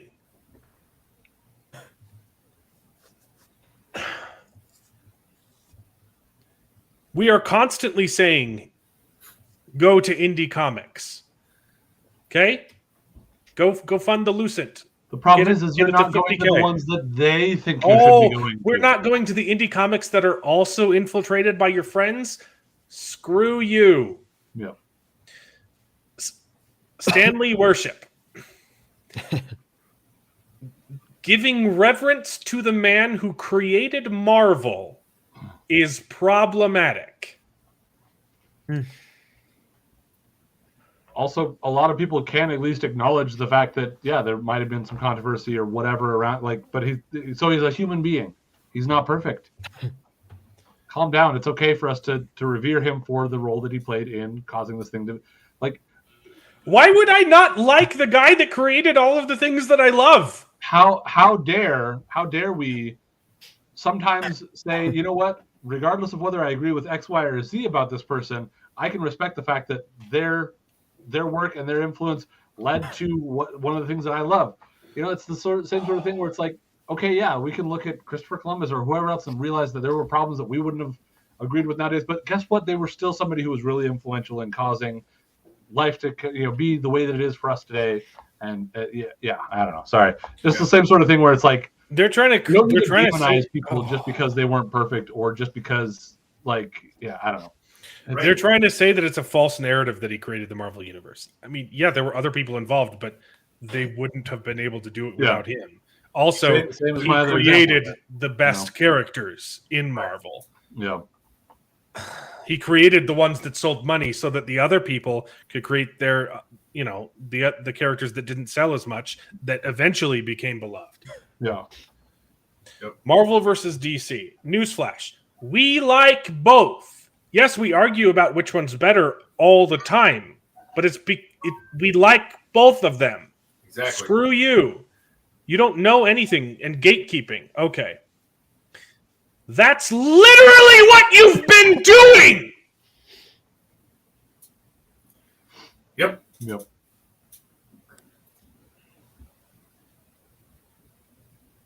You've been telling us we do not belong in our own fandom.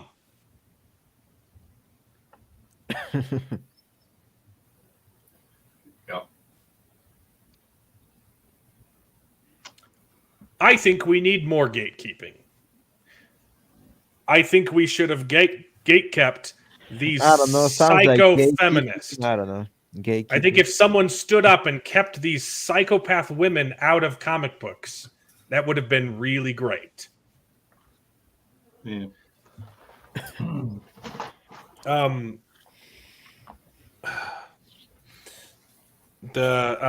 What's his name?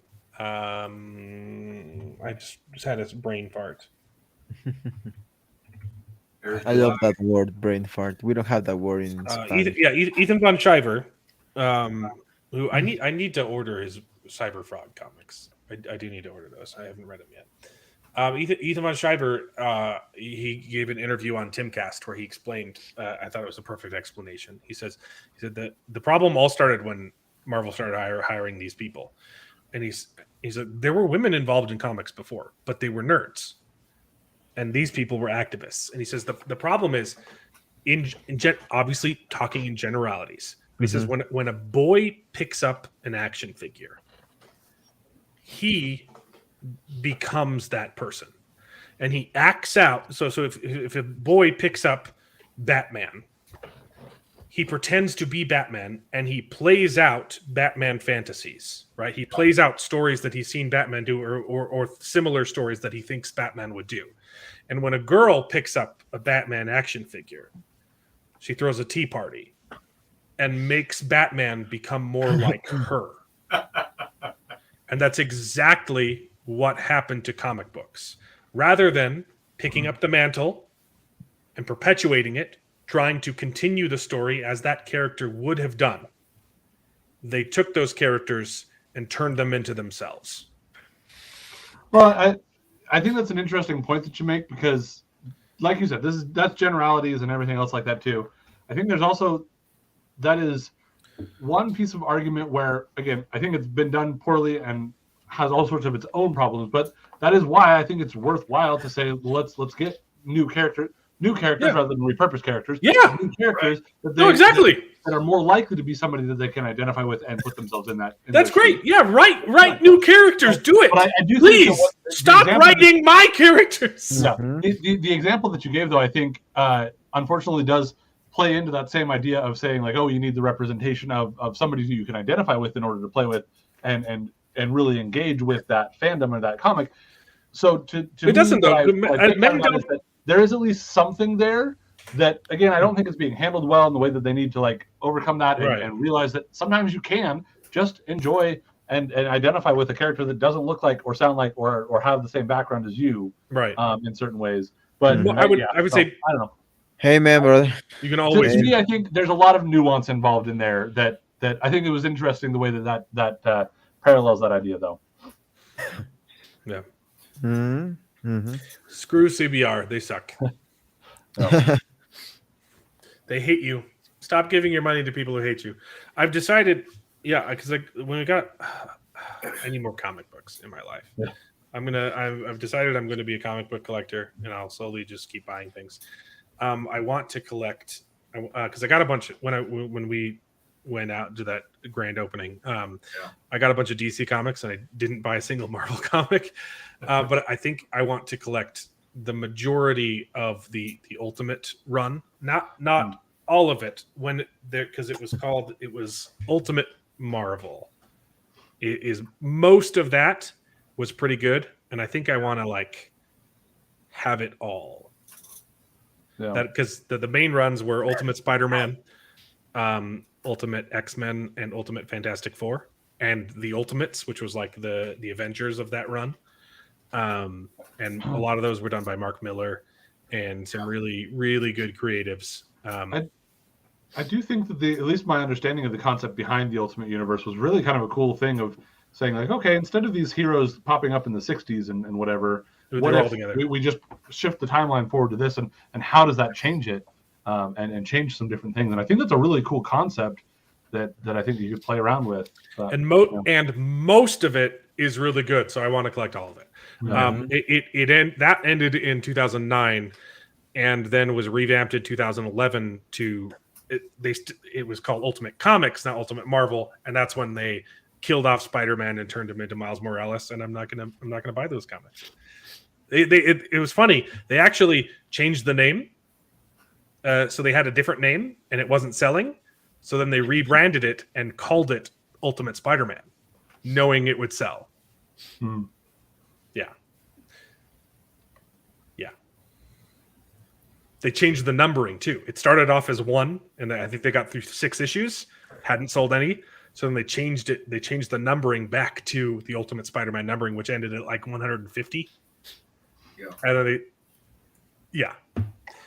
then they've done that, and I've heard about that having been done in quite a few different places where they're like, oh, this isn't. We're gonna shift the numbering back to this one that was selling or that was being successful. I do like Miles Morales, but I do like Miles Morales as well. Yeah, but he wasn't part of like the main Ultimates arc. So right. Well, and I was going to say, I thought that too.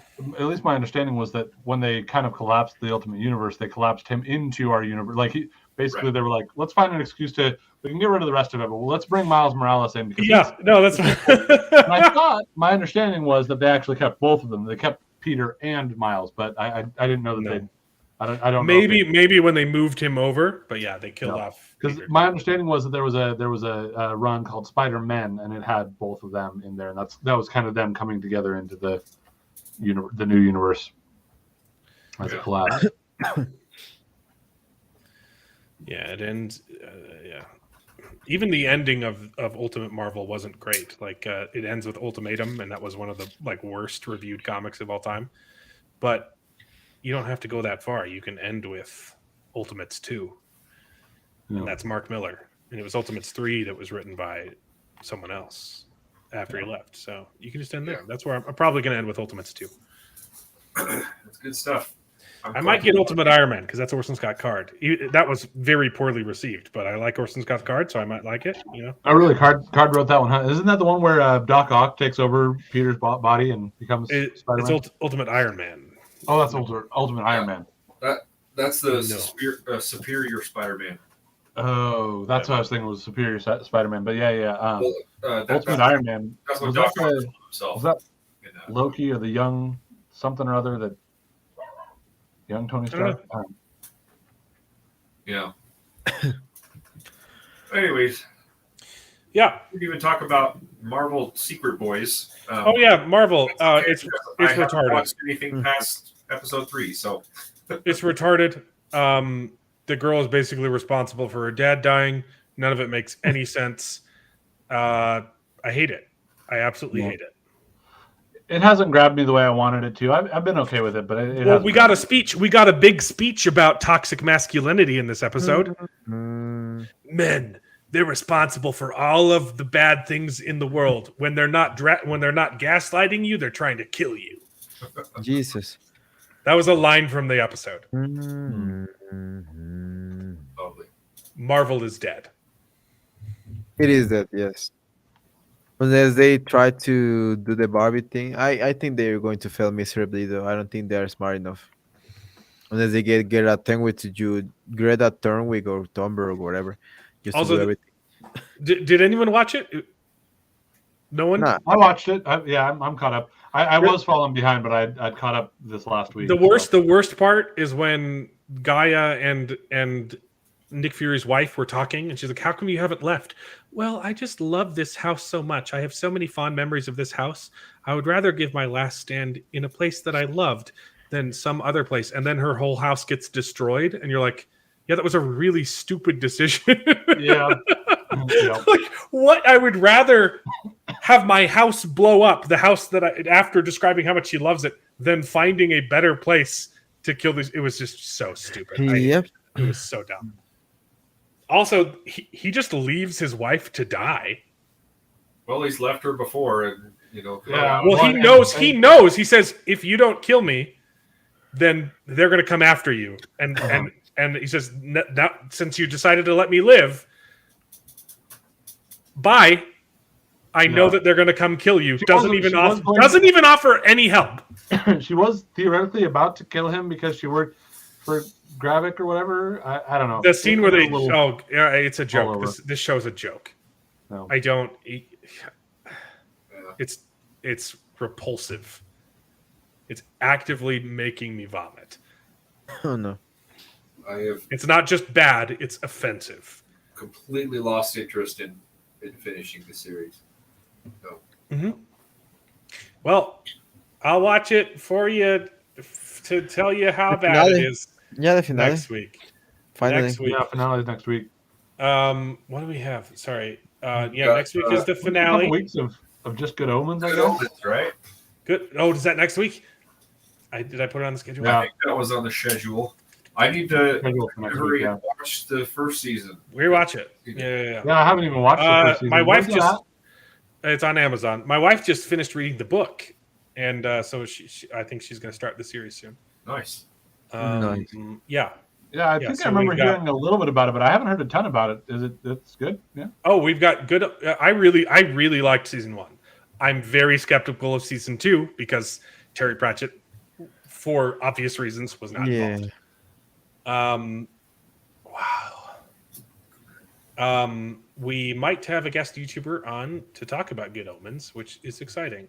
And Secret Invasion and The Witcher season 3 part 2, which I don't care about. So that's what we're talking about next week. And David and Jared, other Jared who's not here. I finished Lightbringer book 1. I'm also halfway through book 2, and we need to set up a time. Probably shouldn't do it on this stream. Should talk about Lightbringer, right? Yeah. Book Good, by book. Should we do 5 of them? All right, guys, I need to head out. Okay. All right. Have a great Mike. night. See you. Have a good one. Go check out Ingram Mexa. He's fantastic. He's Check great. my channel. Tomorrow a video like at noon. I don't know. I'll be there. I'll be watching. Yep. Okay, Yeah. that's pretty much it. Anything else to plug? My channel as soon as another video drops. Still gaming. Dude. Yeah. Do the thing again. Do the thing. Oh, you want me to switch? Let's see. Yeah. I gotta go to my other tab here. Boop. It looks really cool. I got Looks cool as hell. All right, here we go. Ready? Here's the top cam. Play a video game, Man. and then There's the faraway one. I like the faraway one. That's Looks cool. good. Good It's shot. You gotta like we gotta do a video too. Yeah. We can talk about All right, peace out. We'll see you guys next week. I'm tired. Bye. Bye. Bye. And now it is time to say goodbye. We had a great conversation. It's been fun. But all good things must come to an end, and the goodest ending I can think of is... Right now, this moment, this night. So I guess we just say goodbye. So, goodbye. Toodaloo. Au revoir. Auf Wiedersehen. Ciao. Ding dao day. But come back next week for more outrageous bloopers. This is the end. Well, there's only one thing left to do. I'm gonna go home and sleep with my wife.